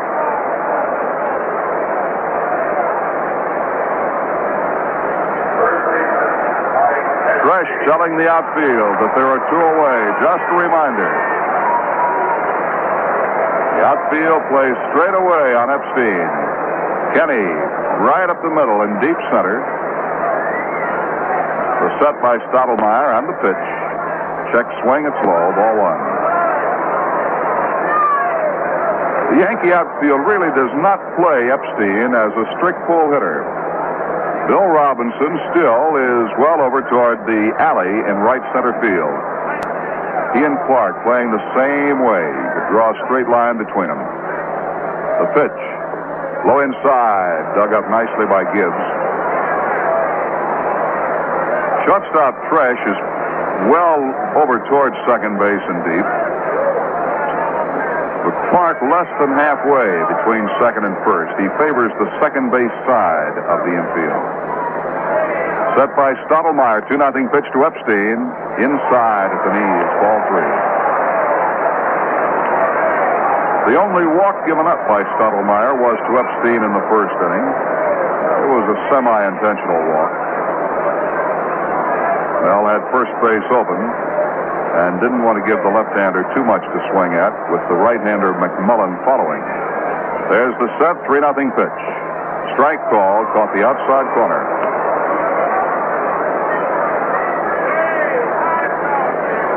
Yankees leading 8-0. In case you're just tuning our way, Frank Messer here with Phil Rizzuto and Jerry Coleman.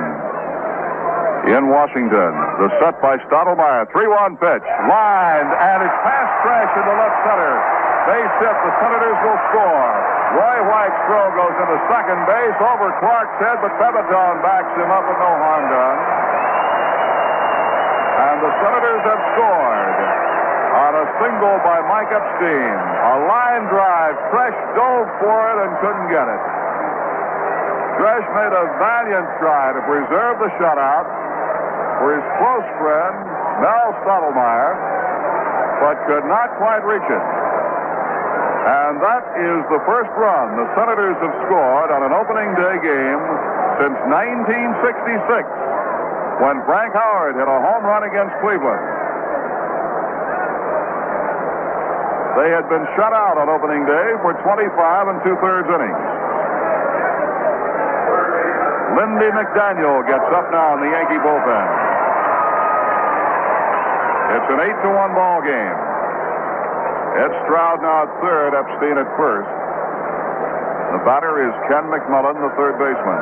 He has hit back to the mound and grounded to second. Right-hand batter. Pepitone holding against Epstein. The pitch is low, ball one.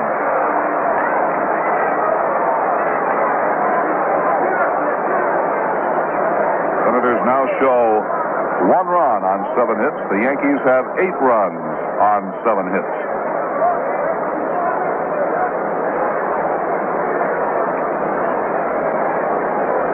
Lindy McDaniel begins loosening up in the Yankee bullpen under the watchful eye of bullpen coach Jim Hegan.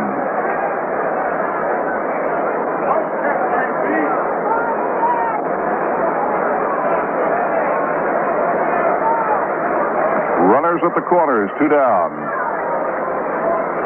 Stottlemyre looking down to Gibbs, starts his move, and the 1-0 pitch to McMullen. It's high and tight, 2 balls and no strikes.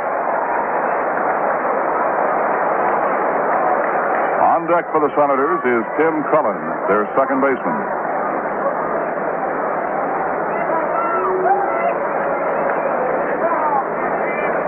Third base coach Wayne Terwilliger has a word with the runner, Ed Stroud. The pitch to the plate, hit on the ground is short. Fresh has it, fires it to Clark. The force is executed at second on Epstein, and the side retired. Senators come up with 1 run on 3 hits. There were no Yankee errors, and 2 men are left on base. So now at the end of 5 full innings of play, the score, the New York Yankees 8, the Washington Senators 1. Atlantic has crossed the Pacific to bring fine imported china to your table. Delicate, translucent, fine china. And at an unbelievable low price. Decorated in a soft gray pattern and trimmed with a thin band of silver, this fine china is called Royal Elegance. A 4-piece place setting is available at participating Atlantic stations at a ridiculous low price with your purchase of 8 gallons of gasoline. This offer may vary in some states, but this beautiful fine china will never vary in its translucent, delicate beauty. Each 4-piece place setting consists of a cup and saucer, dinner plate, bread and butter plate. You can even charge Royal Elegance on your Atlantic Richfield credit card. Stop in at any participating Atlantic station today and pick up Royal Elegance. Once you do, you'll never put it down.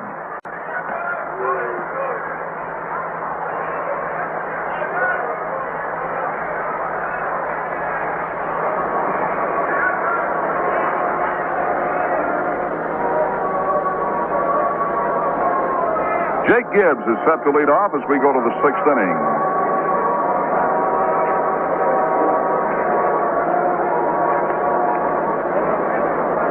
The Yankees in front 8-1. Gibbs has had a big part in it. He's batted in a run, and he has scored a run. Single to knock in the 2nd run of the game in the 2nd inning. Reached on an error and scored in the 4th.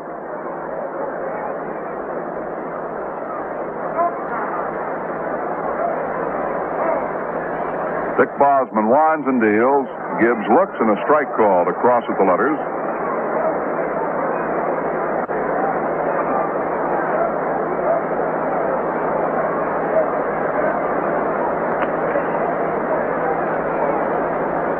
And the 1-strike pitch to Jake. Hit on the ground to the right side. Cullen digs it off the left ankle, throws on to first base in time.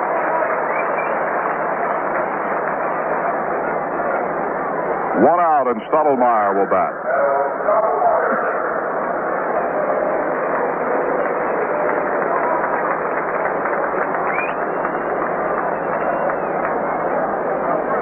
Dignitaries galore on hand this afternoon. President Nixon still in his seat. Stottlemyre swings and misses, strike 1. Baseball Commissioner Bowie Kuhn. American League President Joe Cronin, Yankee President Mike Burke, just to mention a few of them. Senators owner Bob Short, of course. 0-1 pitch, swing and a miss by Mel on what appeared to be a sinker. No balls, 2 strikes. Stottlemyre's a batter. Is 0 for 2. However, he has reached on a fielder's choice and scored a run. He had a line drive to left field that was caught over the head by Frank Howard back in the second. 0-2 pitch to him. Swing and a miss, strike 3. Dropped by Casanova. Stottlemyre is tagged at the plate.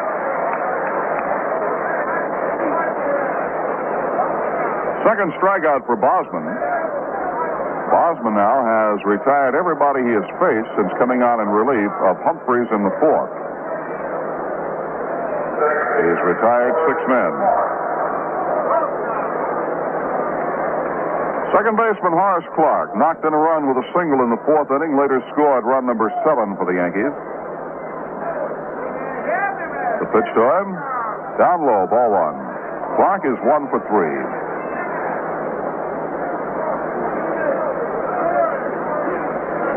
Looking down the batting order, every Yankee has either had a base hit or scored a run in this game. The wind up in the pitch. Fly ball out into right center field. Chasing Unser back into his left. He's there, makes the catch. Del Unser, the center fielder, moving back into his left to retire Clark, and the Yankees go down in order. Nothing across. And at the end of the top half of the 6th inning, the score, the New York Yankees 8 and the Washington Senators 1. Taste that beats the others cold. Pepsi pours it on. In time of thirst takes hold, Pepsi pours it on. Pepsi's got that special taste created for the cold. The cold turns on that Pepsi rise, makes Pepsi Cola come alive. Taste that beats the others cold. Pepsi pours it on. Pepsi pours it on. Pepsi's got that special taste created for the cold. The cold turns on that Pepsi rise, makes Pepsi Cola come alive. Taste that beats the others cold. Pepsi pours it on. Taste that beats the others cold. Pepsi pours it on.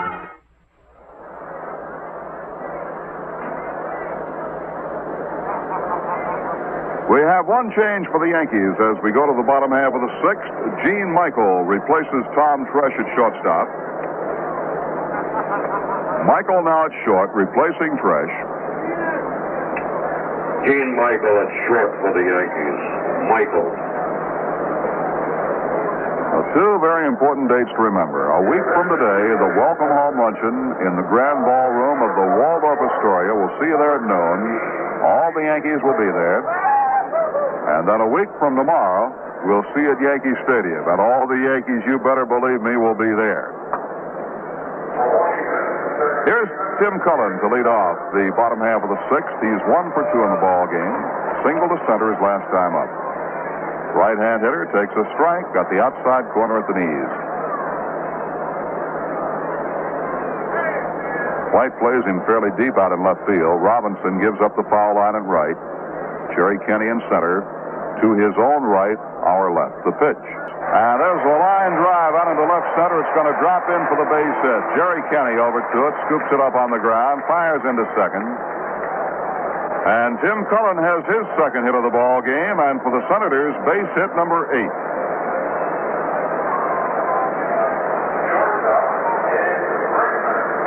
Now the shortstop, Ed Brinkman.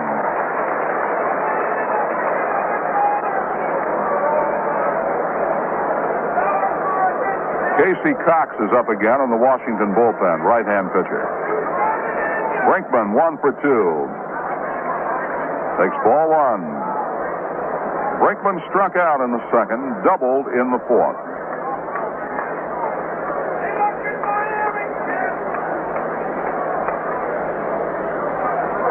The pitch to him. Line out in the right center. It's going to be in for a base hit. Bill Robinson cuts it off quickly. Fires back and Cullen holds at second. Brinkman has his second hit of the ball game.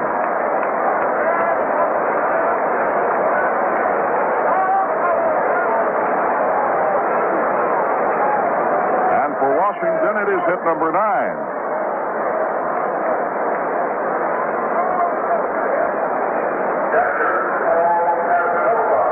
Now we have time called as center fielder Jerry Kenny comes in toward the Yankee dugout.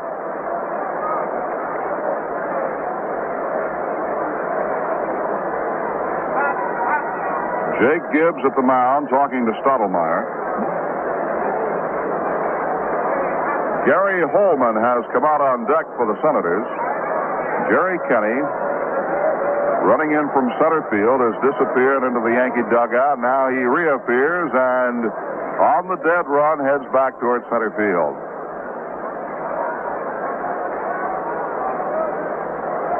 While we have a moment, let's pause right now. This is New York Yankee baseball, and we pause for station identification. Join me, Harry Downey, weekdays 10 to 11:30 a.m. here on WGY 810 on your dial, Schenectady.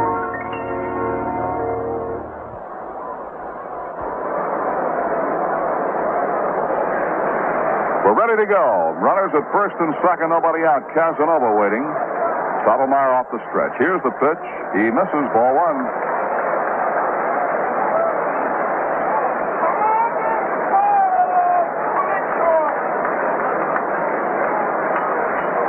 Of the Senators' 9 hits have now come in the last 2 innings. They got 3 hits and a run in the 5th. A set by Stottlemyre. Dealing to Casanova. There's a long drive down the left side. However, it is fading. It is foul.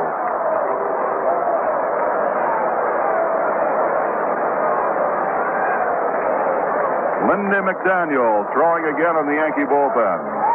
Casey Cox warming up in the Senator bullpen, and Gary Holman, first baseman and outfielder, has come out on deck to bat for Bosman.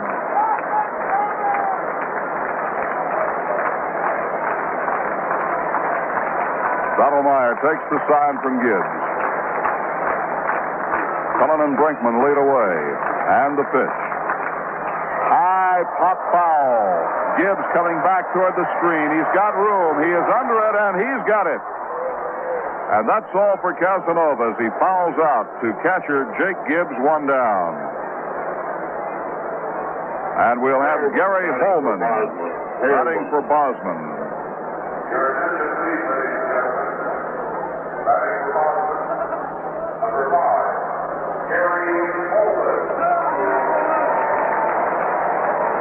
Holman was a fine pinch hitter for the Senators last year. As a pinch hitter, he batted .344 with 11 hits and 32 trips. Left-hand hitter. Good first baseman, too. He swings to the first one, sends a long drive to left. White goes over, and White has it. Roy White coasted right with it, moving toward the corner and pulled it in. So Holman, first ball hitting, is retired. And there's that hand again for Del Unser, who is 3 for 3.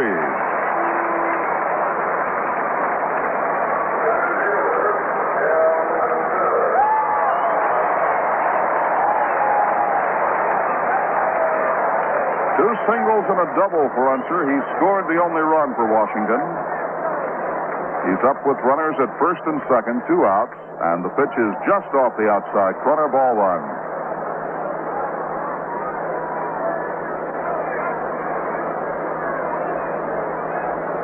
Phil Rizzuto waiting in the wings right now to come in and describe the final 3 innings for you. The 1-0 pitch on the way. It is low this time to the left-hand hitting Del Unser.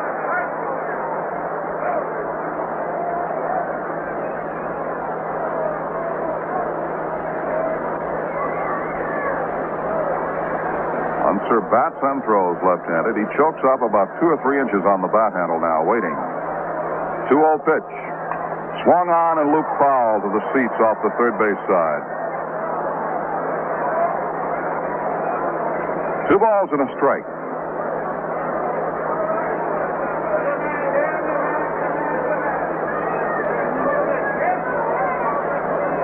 Like say hello to all our friends up Albany, New York way. Had a fine time up there in the Yankee Caravan this past winter. Really treated us nice, and we appreciate it. 2-1 pitch now to Unser. It is a ball 3-1.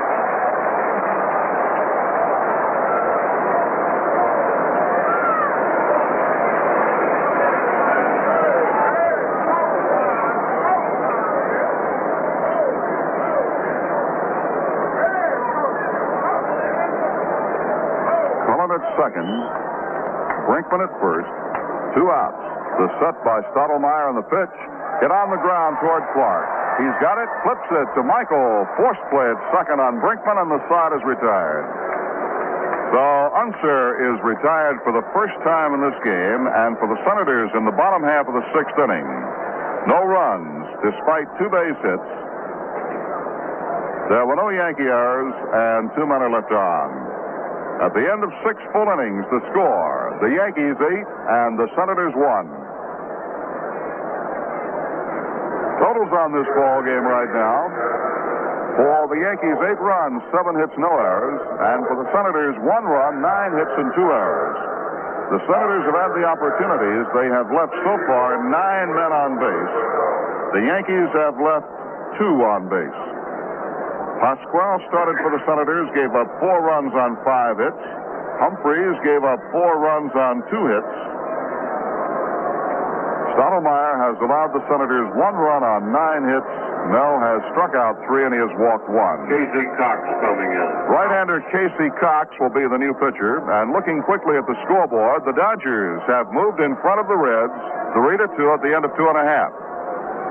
Don Drysdale pitching for L.A. Gary Nolan for Cincinnati. Cincinnati got a 2-run lead in the first inning on home runs by Pete Rose and Bobby Tolan. But now the Dodgers have come back with 1 in the second and 2 in the third for a 3-2 lead. San Francisco plays in Atlanta tonight, and those are the only other games scheduled on this opening day. Well, through 6. The Yankees leading 8-1, and we're going to slip away and make room right now for the Scooter. We'll be in here to tell you all about the rest of this one. So let me slip out. And Phil Rizzuto, you ready to go to work here, Ben? All set, Frank. And everything has been turning out beautifully for the New York Yankees today. Opening day, and got off to a 8-0 lead. They lead now 8-1. Senators scored in the 5th inning.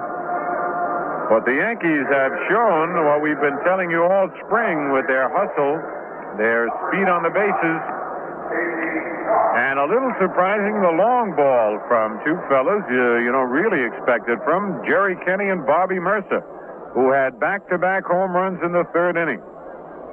Bobby Mercer also singled in the 4th and has driven in 3 runs for the Yankees today.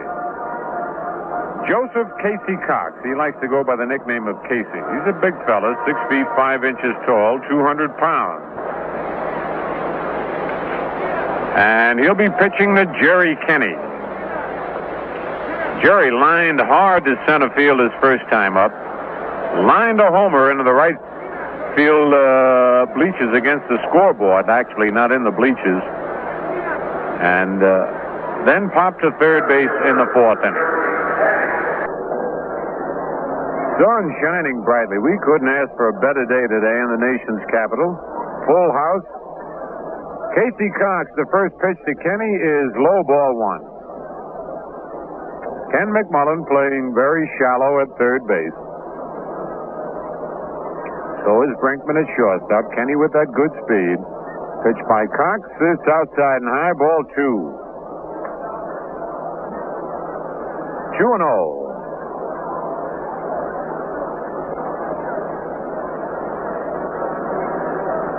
President Nixon still here at the ball game. The 2-0 pitch is line to left field for a base hit. That's going to be a double at least. Kenny around first. Look at him go. Frank Howard up with the ball, and Kenny is in with a stand-up double. Man, Jerry Kenny went with that pitch. Something we've seen both teams do today, getting those opposite field base hits. So Jerry gets his second base hit of the ball game. First hit off Cox. And for the Yankees, their 8th base hit of the ball game. Here's Bobby Mercer, fly to center, hit a long home run in the upper deck in the third, and single to right to drive in 2 more in the fourth. The pitch is low and inside, ball 1. One of those games, the Yankees took advantage of their base hits, a couple of miscues by the Senators. They have 8 runs on 8 hits. The Senators actually out hitting the Yankees 9-8, but the Senators have managed to pick up only 1 run. The pitch to Mercer, line to right field, but foul. He got around on a high curveball. Yankees have 3 stolen bases in the ball game. Roy White stole second and third in the second inning, and then Bill Robinson stole second base in the second inning, both of them coming around to score.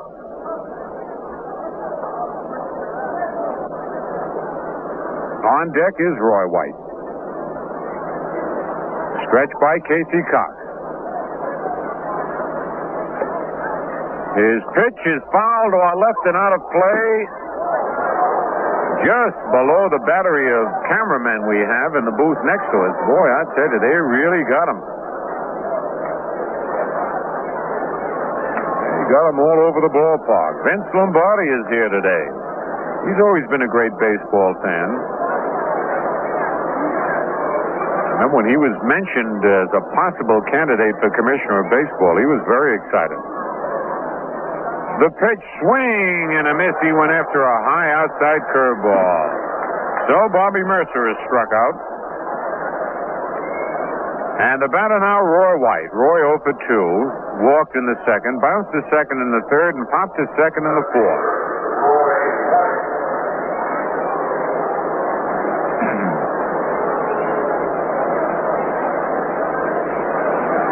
Outfield straight away on Roy, batting left-handed against the right-hander Casey Cox. On deck, Joe Pepitone. Kenny leads away. Here's the stretch. The pitch, swing, and a foul over by the Senator dugout. Strike 1. Secret Service men all over this ballpark.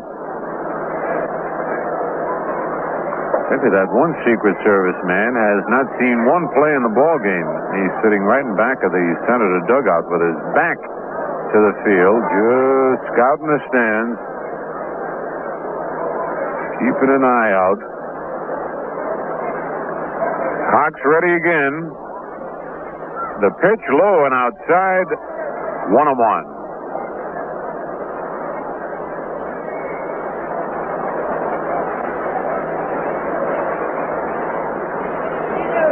They are taking no chances. I was down the field before the game started, walking around, didn't have my field card out. The big red card, and I had a hand put on my arm by a Secret Service man. He said, "Let me see your card, please," and I whipped it out in a hurry. Outside. 2 balls and a strike.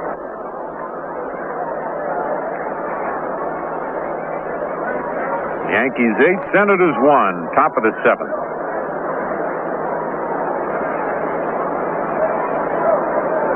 Hunter plays deep center field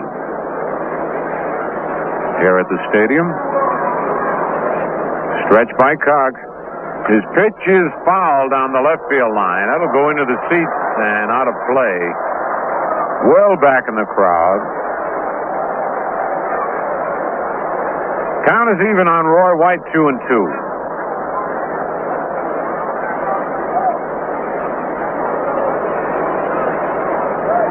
The Yankees have an off day tomorrow before resuming activities with Washington Wednesday night, and then again Thursday afternoon.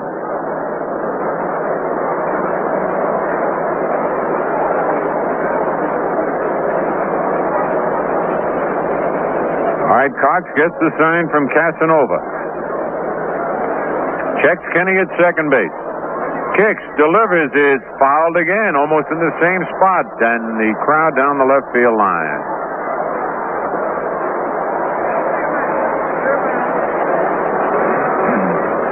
It's a beautiful ballpark, Robert Kennedy Memorial Stadium, as they've renamed it. Used to be D.C. Stadium. completely encircled by stands. Wind never a factor in this ballpark. That's why the balls travel so well here. All right, Cox ready again. His 2-2 pitch is foul to our left and out of play. Roy's just slapping at that ball. With 2 strikes on him, he's trying to protect the plate. His attendance is 45,113. I'm sure you heard that, but if you didn't, 45,113. To see an opener in Washington. Largest crowd ever to see an opening game in Washington, D.C. And the magic names of President Nixon, Ted Williams, helped bring that crowd here. Swing and a miss. He struck him out on a low sinker. So Casey Cox, after giving up an leadoff double to Jerry Kenney, has struck out Bobby Mercer and Roy White, and here's Pepitone. Joe fly to center in the second, double to right center in the third, and fly to center in the fifth.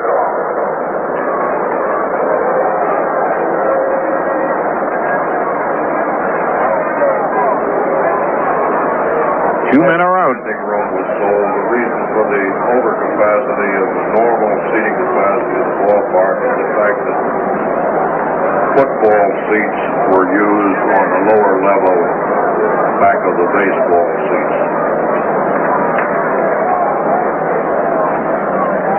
All right, you heard that announcement in the background. The pitch by Cox is low and inside, ball 1. On deck, Gene Michael, who went in to replace Tommy Tresh. As you heard, Tommy had been feeling terrible. He did not play in yesterday's game against the Giants. He was a doubtful starter today, but he did and drove in the first run of the ball game. Pitch to Pepe. Pop foul, might be playable. Mike Epstein over in front of the center of the dugout makes the catch in foul territory. So for the Yankees, no runs on a base hit. There were no errors and a man left. And the score now at the end of 6.5 innings, the Yankees 8 and the Senators 1. Mel Stottlemyre will be pitching to Ed Stroud, Frank Howard, and Mike Epstein here in the bottom of the 7th. The Yankees leading 8-1. All the teams will have the little emblem on their left sleeves signifying the centennial year of baseball, 100 years. The umpires, I notice, are wearing them on their right sleeve, just to be a little different. We have 5 umpires in today's game, 1 down the left field line. The first pitch to Ed Stroud is strike 1 call. Stroud has bounced to second. Fly to left field, where Roy White made a spectacular diving, tumbling one-hand catch, and then single to center. Hits one down the left field line. Roy White starts in, goes back on the warning track, back, makes the catch right against the fence. Couldn't go back another inch. Stroud laid the wood to that one, almost had himself an opposite field home run. Roy White, though, playing it very well, leaned against the fence to make the catch, and it's one away, and here's Frank Howard. Crowd getting on Howard a little bit. He struck out in the 5th inning with 2 men on. And the 3rd inning fly to right. In the 1st inning, bounced to Bobby Mercer at 3rd.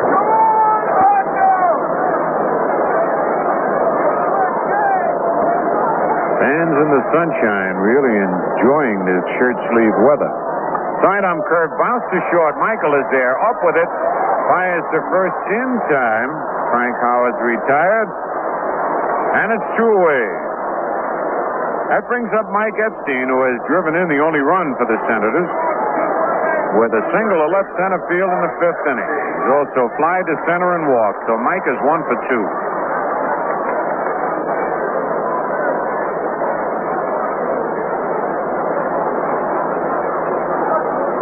2. 2 men out, nobody on. Stottlemyre's pitch is low, ball 1. On deck, Ken McMullen.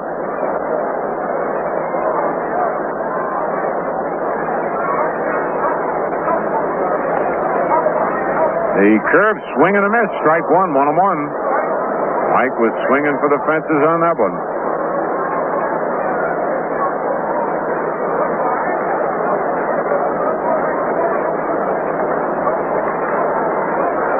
They play Epstein just about straight away. Give him a lot of room down the right field and left field line. Curve bounce foul down the right field line. A ball and 2 strikes.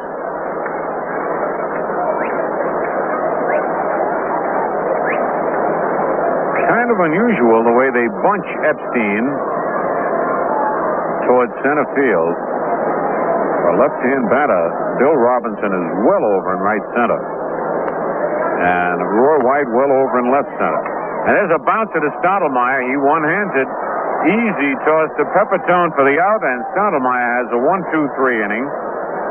And now at the end of 7 full innings, it's the Yankees 8, the Senators 1.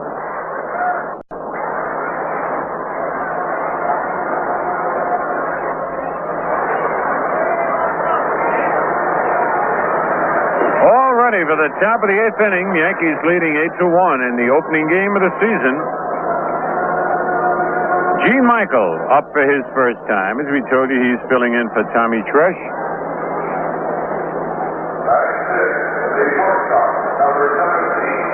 Tommy's been up 3 times with 1 base hit.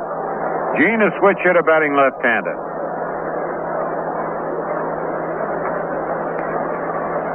Casey Cox, the 4th Senator pitcher in the afternoon, delivers a pop-up to the left side to third baseman McMullen. Right there, makes the catch, and it's 1 away. So Michael, first ball swinging, pops out to third. That'll bring up Bill Robinson. Bill bounced into a force play, walked and struck out. He has stolen a base and scored a run in this game.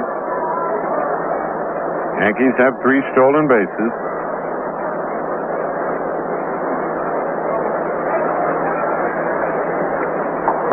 Cox into the windup. His pitch is inside, ball 1. Both bullpens are heating up. Plenty of action. 2 pitchers in each bullpen. Don Notabod, Joe Vrbanek up for the Yankees. Robbie takes a pitch outside. Ball 2, 2-0. They got a left-hander throwing easily in the Senator bullpen. Frank Bertena. The pitch is right down the middle, strike call. Casey Cox is scheduled to be the 5th hitter next inning, and Ted Williams figures if they get some men on, he'll pinch hit for the pitcher. The 2-1 delivery, strike 2 call, 2-2. Robbie took 2 fastballs right down the pipe. On deck, Jake Gibbs.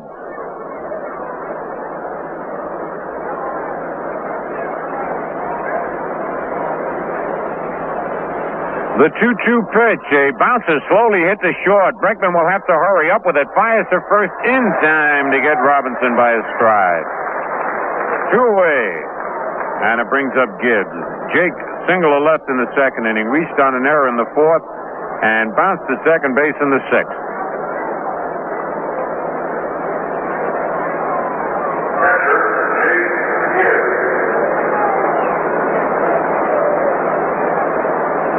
Two out, nobody on. Yankees 8, Senators 1, top of the 8th.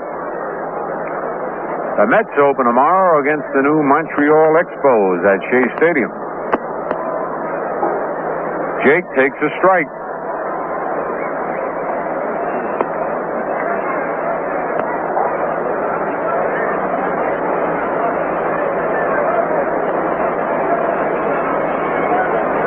A pitch missed everybody, hit the screen, 1-1. At the end of 3.5 innings now, it's the Dodgers 3 and the Cincinnati Reds 2. Drysdale against Nolan. Pete Rose and Bob Tolan homered in the 1st inning for Cincinnati.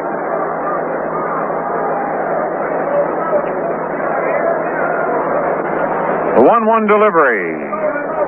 Slow curve high, ball 2, 2-1. A reminder, don't forget the big welcome home luncheon for the Yankees at the Grand Ballroom of the Waldorf Astoria on Monday, April the 14th. Joe Garagiola will be the MC. Mayor Lindsay will be there. Mike Burke, all the Yankees. And Ted Williams. And there's a base hit over third down the left field line. That'll be a double for Gibbs. And Jake rounds second and then holds on as Howard Stroh comes into third base. Beautiful throw by the big man. from the fence in deep left field, right to third on a fly. So Gibbs going to the opposite field. Doubles the second hit off Casey Cox. Been a lot of opposite field base hits in this game. And I think the hitters are getting a little smart now. They've been swinging for their toes for those home runs. And the averages have been dwindling. But now they're going with the pitch. And as you can see, each team has 9 base hits. Here's Stottlemyre. Mel line to left. Bunted into a force play and struck out. 2 men are out. Gibbs at second. The pitch to Stottlemyre outside. Ball 1. Horace Clark on deck.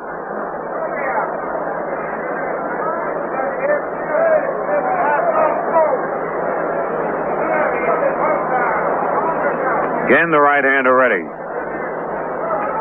Pitch is over. Strike called.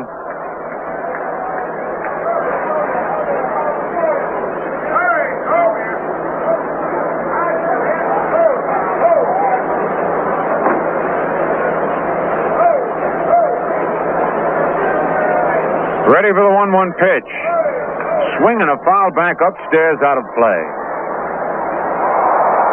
And in the upper deck, had it dropped it went down below. Somebody gave President Nixon a glove, and every once in a while he puts it on.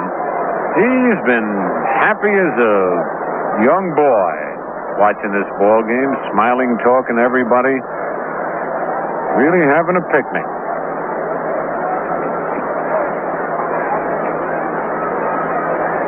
All right, 1-2 on Mel. The pitch is low and outside, evens the count at 2-2.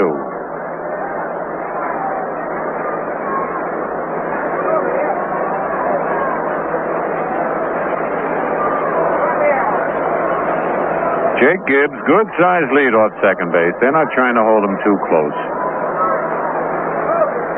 Ready for the 2-2 pitch. Foul back upstairs, out of play. Mel just trying to chop at that ball.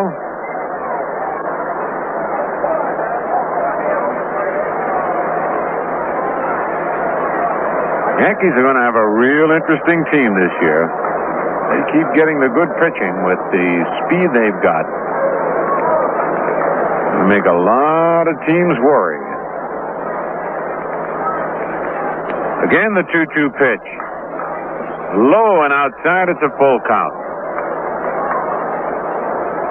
Dick Hauser coaching at third, Elston Howard at first.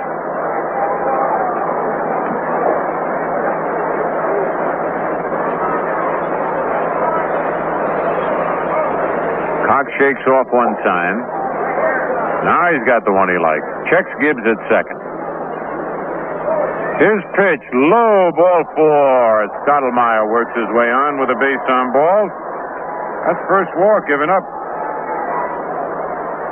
by Casey Cox, and it brings up Horace Clark. Horace, 1 for 4. He's flied to center twice, bounced to first, single to center, has driven in a run and scored a run. Stottlemyre putting on the jacket as the shadows start to creep across the field.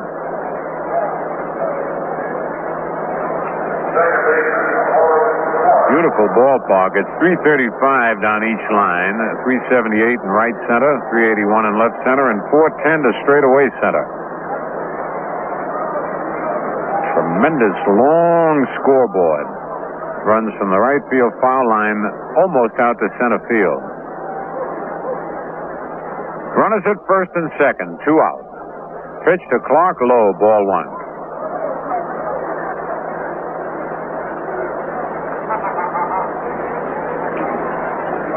On deck, Jerry Kenney.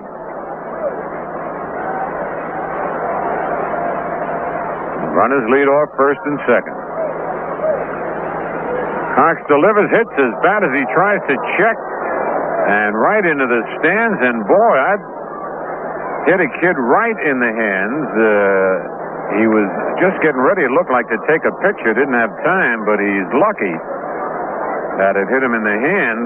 He's got a camera, never hit the camera. That could have been dangerous had he had the camera up to his face, because he's wearing glasses, and now he's got the camera set right at the hitter. Shaking that left hand.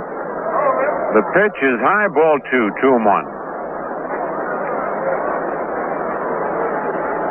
Usher goes down to find out if he's all right, and he is.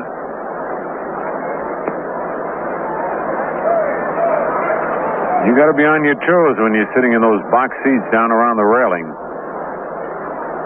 Was accidental foul. Come back like a bullet. The 2-1 pitch, strike call, 2-2. 2 balls, 2 strikes, 2 out, 2 men on. 8-1, the Yankees lead. Top of the 8th.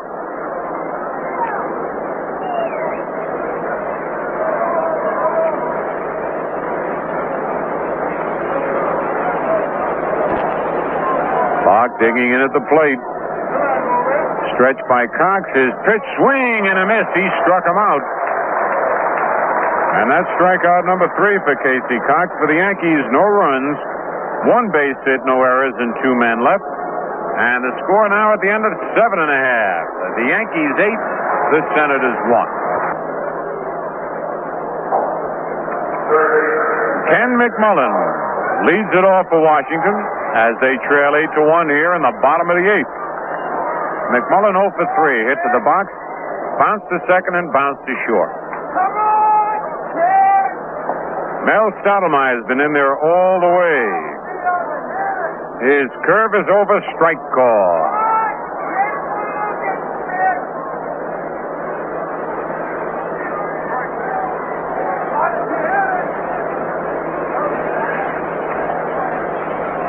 Stottlemyre rocks back.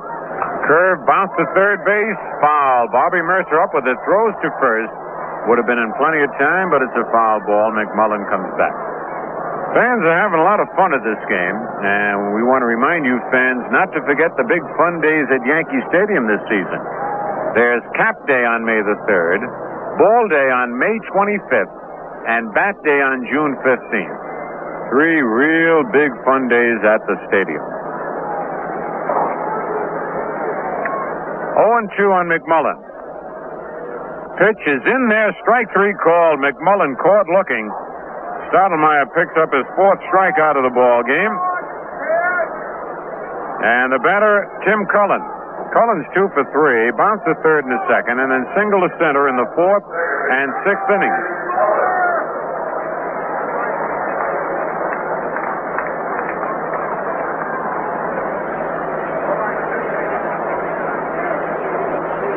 Cullen takes a pitch low, ball 1. Stottlemyre has had only 2 innings in where he's retired the Senators 1-2-3. That was the 2nd inning, and last inning, the 7th.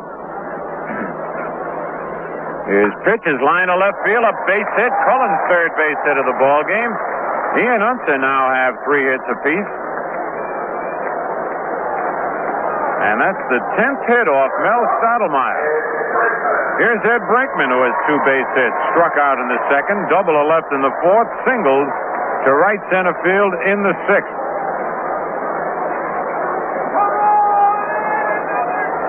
Pepitone whistling to Stottlemyre, not holding Cullen too close to first base.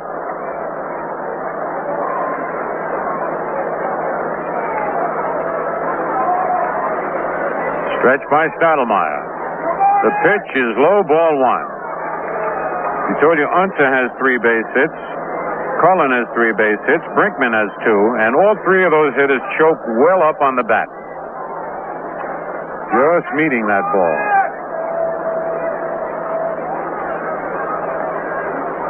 The 1-0 pitch is a curve over strike call, 1-1. On deck, the catcher, Paul Casanova.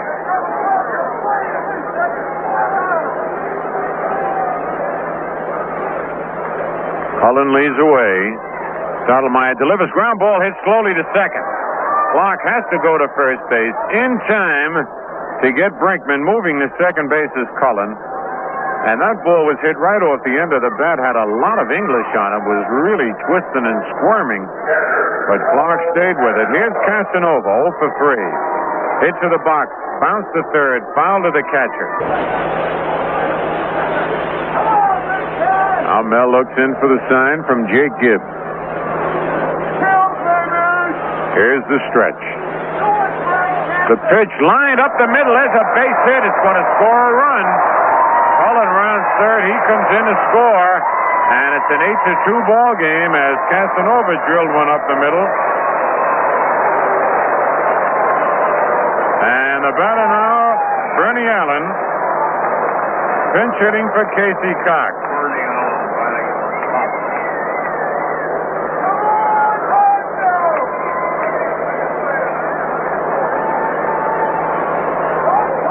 Allen, the left-hand batter.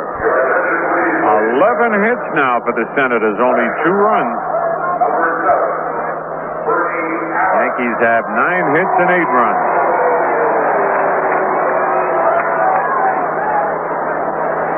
The stretch, the pitch right down the middle, strike call.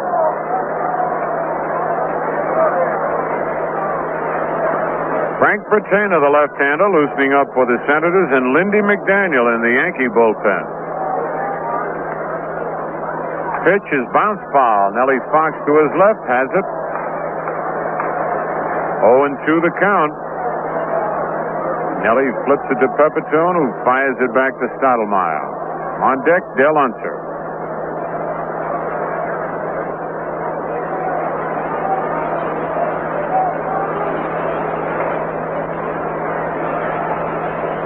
Casanova leads off first.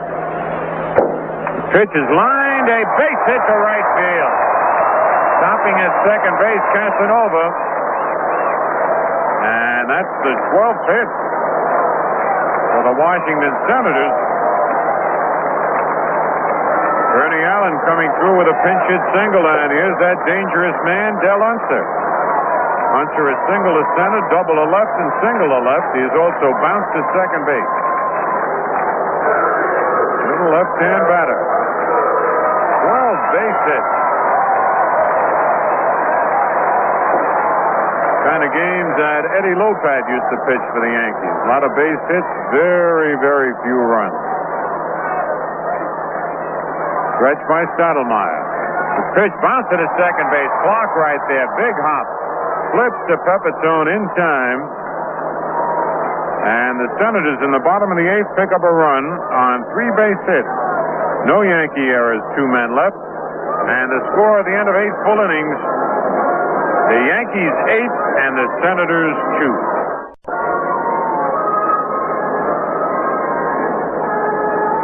Well, we're going to have a new pitcher coming on for the Washington Senators. And for the Yankees, it'll be Jerry Kenney, Bob Mercer, and Roy White. To face who's ever coming in.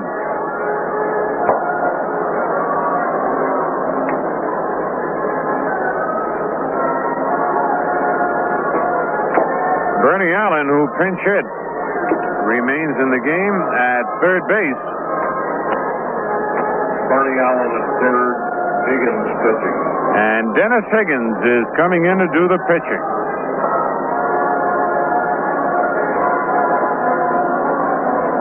Told you Frank Bertena had been doing most of the loosening up. And then Dennis Higgins got up, and he's coming in. This is the 5th pitcher for Washington. Camilo Pascual started. Bob Humphreys came on. Dick Bosman, Casey Cox, and now Dennis Higgins. So Jerry Kenney, who has lined to center, lined a home run over the right field fence, popped to third and double to left field, will lead it off. At the end of 5 innings, it's still the Dodgers 3 and the Reds 2. Drysdale against Nolan. Pete Rose and Bobby Tolan homered in the first inning for Cincinnati, but then the Dodgers scored 1 in the second and 2 in the third. The Giants play Atlanta tonight, and along with this game, the Yankees and the Senators, the only game scheduled for today.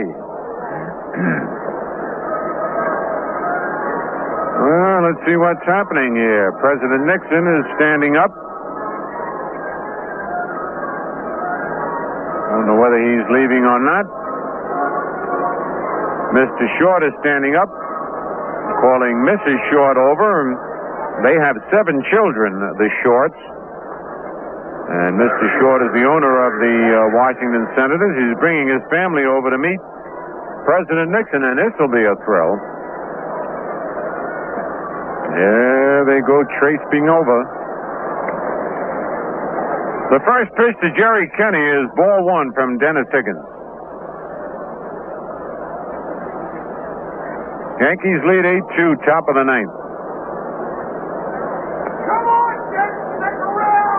The pitch is outside, ball two.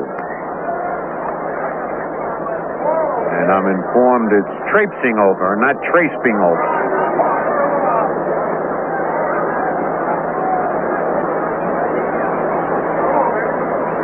The 2-0 delivery. Line to center field. Right there is Unser, though. Sinks and he makes the catch. Boy, that Kenny has hit the ball right on the button 4 times today. 4 of the 5 times.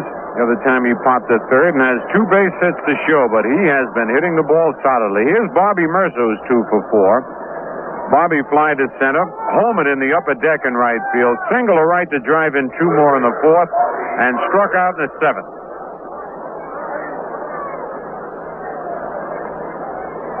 Strike 1 to Bobby. Roy White on deck. Higgins with the no wind-up delivery. Swing and a miss at a fastball. Strike 2. Higgins taking no time out on the mound. Rocks back. The pitch is high, ball 1.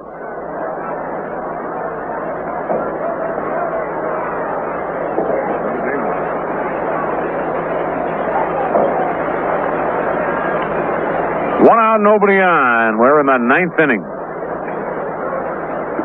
Pitch by Higgins, a curve over, strike 3 called. Mercer is caught looking at a beautiful curveball. 6th Yankee to get down on strikes in the ball game, and now Roy White. Roy walked, bounced to second, popped to second, and struck out.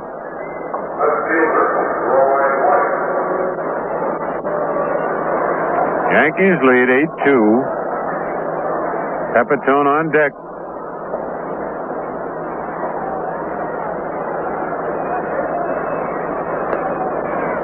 Pitch by Higgins is low and outside, ball 1.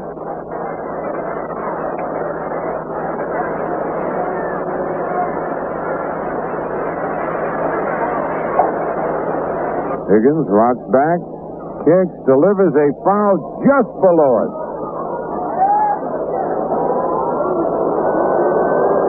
1-1.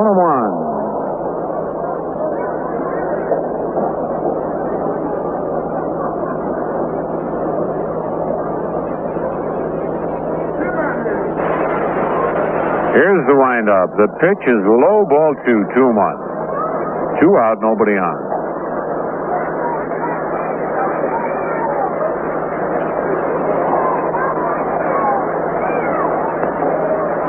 Higgins ready. Low with the fastball is 3-1. Casanova fires that ball back to his pitches. They got to be alert.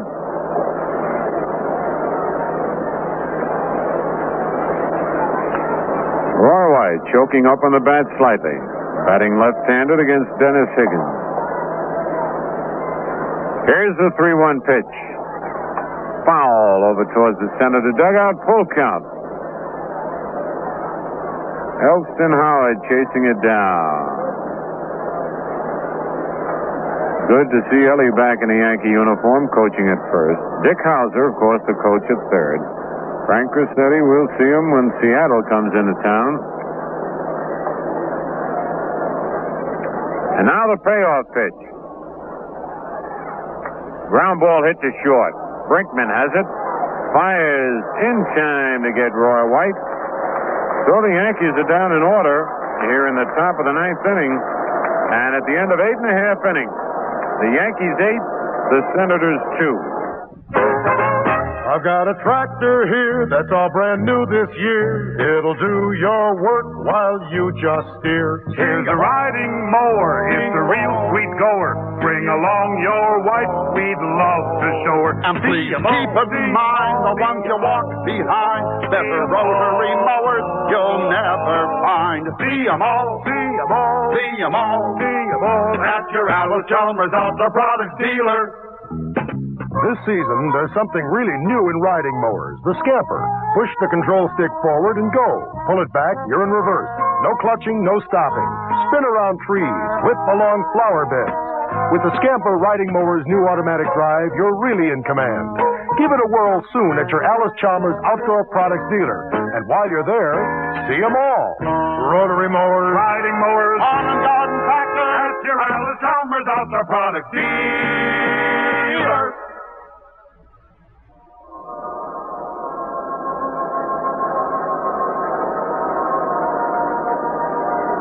So we go into the bottom of the ninth.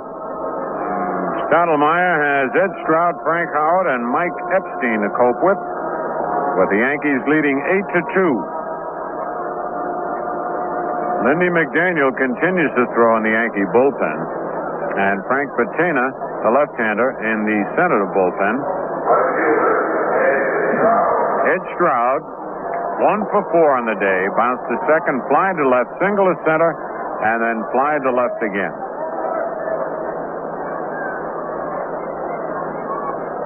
Pitch to Stroud, a curve inside ball one. All the cameramen popping out of the center of the dugout again, ready to take pictures of President Nixon making his exit. There's a strike to Stroud, 1-1.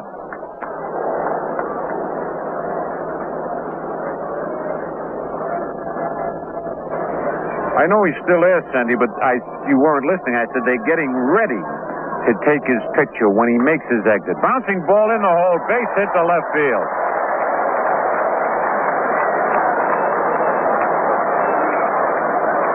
That's the 13th hit by the Senator. And now Frank Howard. Getting kind of a rough treatment from the fans here. He's 0 for 4. Bounced to third, fly to right, struck out, and bounced to short.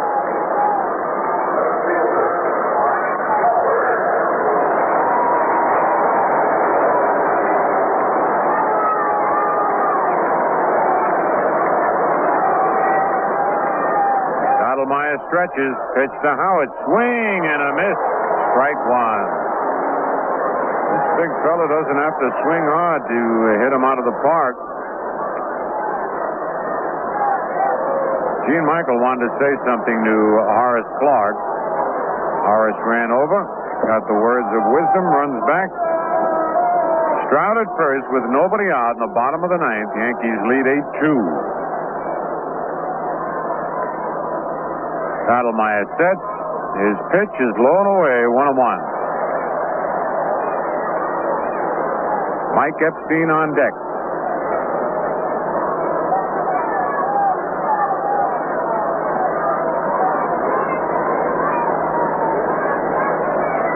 Here's the stretch.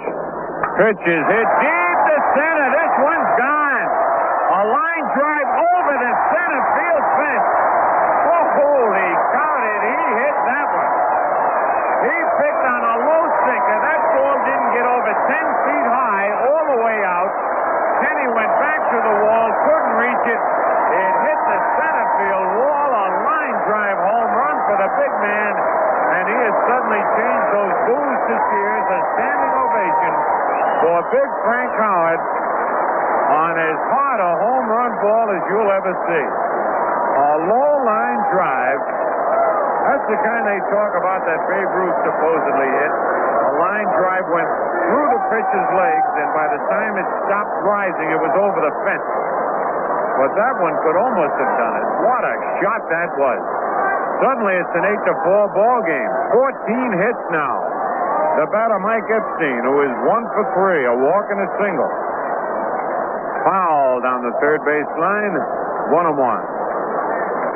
Just was saying before Howard hit that one, he doesn't have to swing hard to hit him out of here. And he golfed a low sinker. I'm telling you, you don't see him hit any harder than that. 8-4, the Yankees lead. Nobody out here in the bottom of the ninth. Stottlemyre's pitch, bouncing ball in the hole. Pepitone one-hands it. Throws to Stottlemyre in time on a good play by Pepitone and Stottlemyre as they take a base hit away from Mike Epstein. Man, if that one had gone through, I'm afraid that might have been all for Mel Stottlemyre. And now we're going to have a pinch hitter for the pitcher, Dennis Higgins. Looks like Hank Allen coming up. Hank Allen batting for Dennis Higgins. Hank had himself a fine spring. Matter of fact, Hank caught the ball that President Nixon threw out. The first one that he threw out. He eventually threw out two more. There's a pitch low, ball one. Hank, a right-hand batter, like his brother, Richie Allen of the Phils. He's bigger and stronger than his brother Richie, but he doesn't hit like his brother. Bouncing ball at second. Clark gets the big hop. Throws to first in time, and it's 2 away.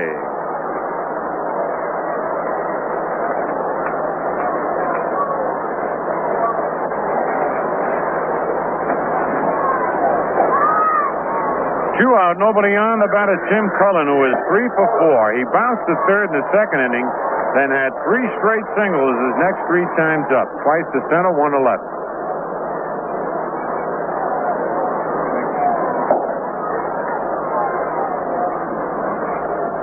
The pitch is strike one to Tim Cullen.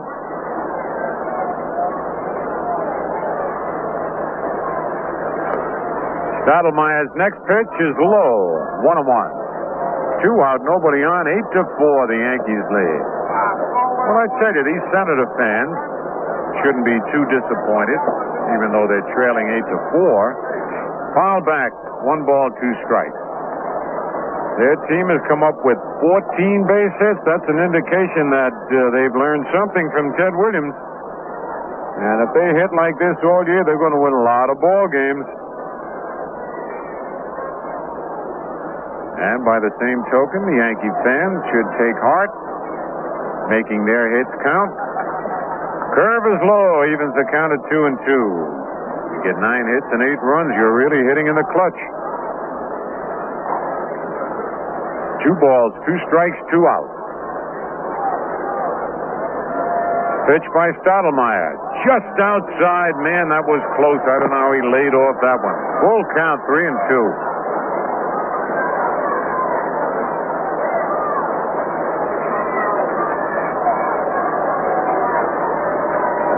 Full count on Tim Cullen. Here's the payoff pitch. Low, ball 4. Stottlemyre gives up only his second walk of the ball game. His first walk was in the first inning to Mike Epstein. And this is only the second man he's walked, and Mel is very fortunate that he did not walk too many with all the base hits that he has allowed. Here's Eddie Brinkman, who's 2 for 4. A single and a double. He's also struck out and bounced to second.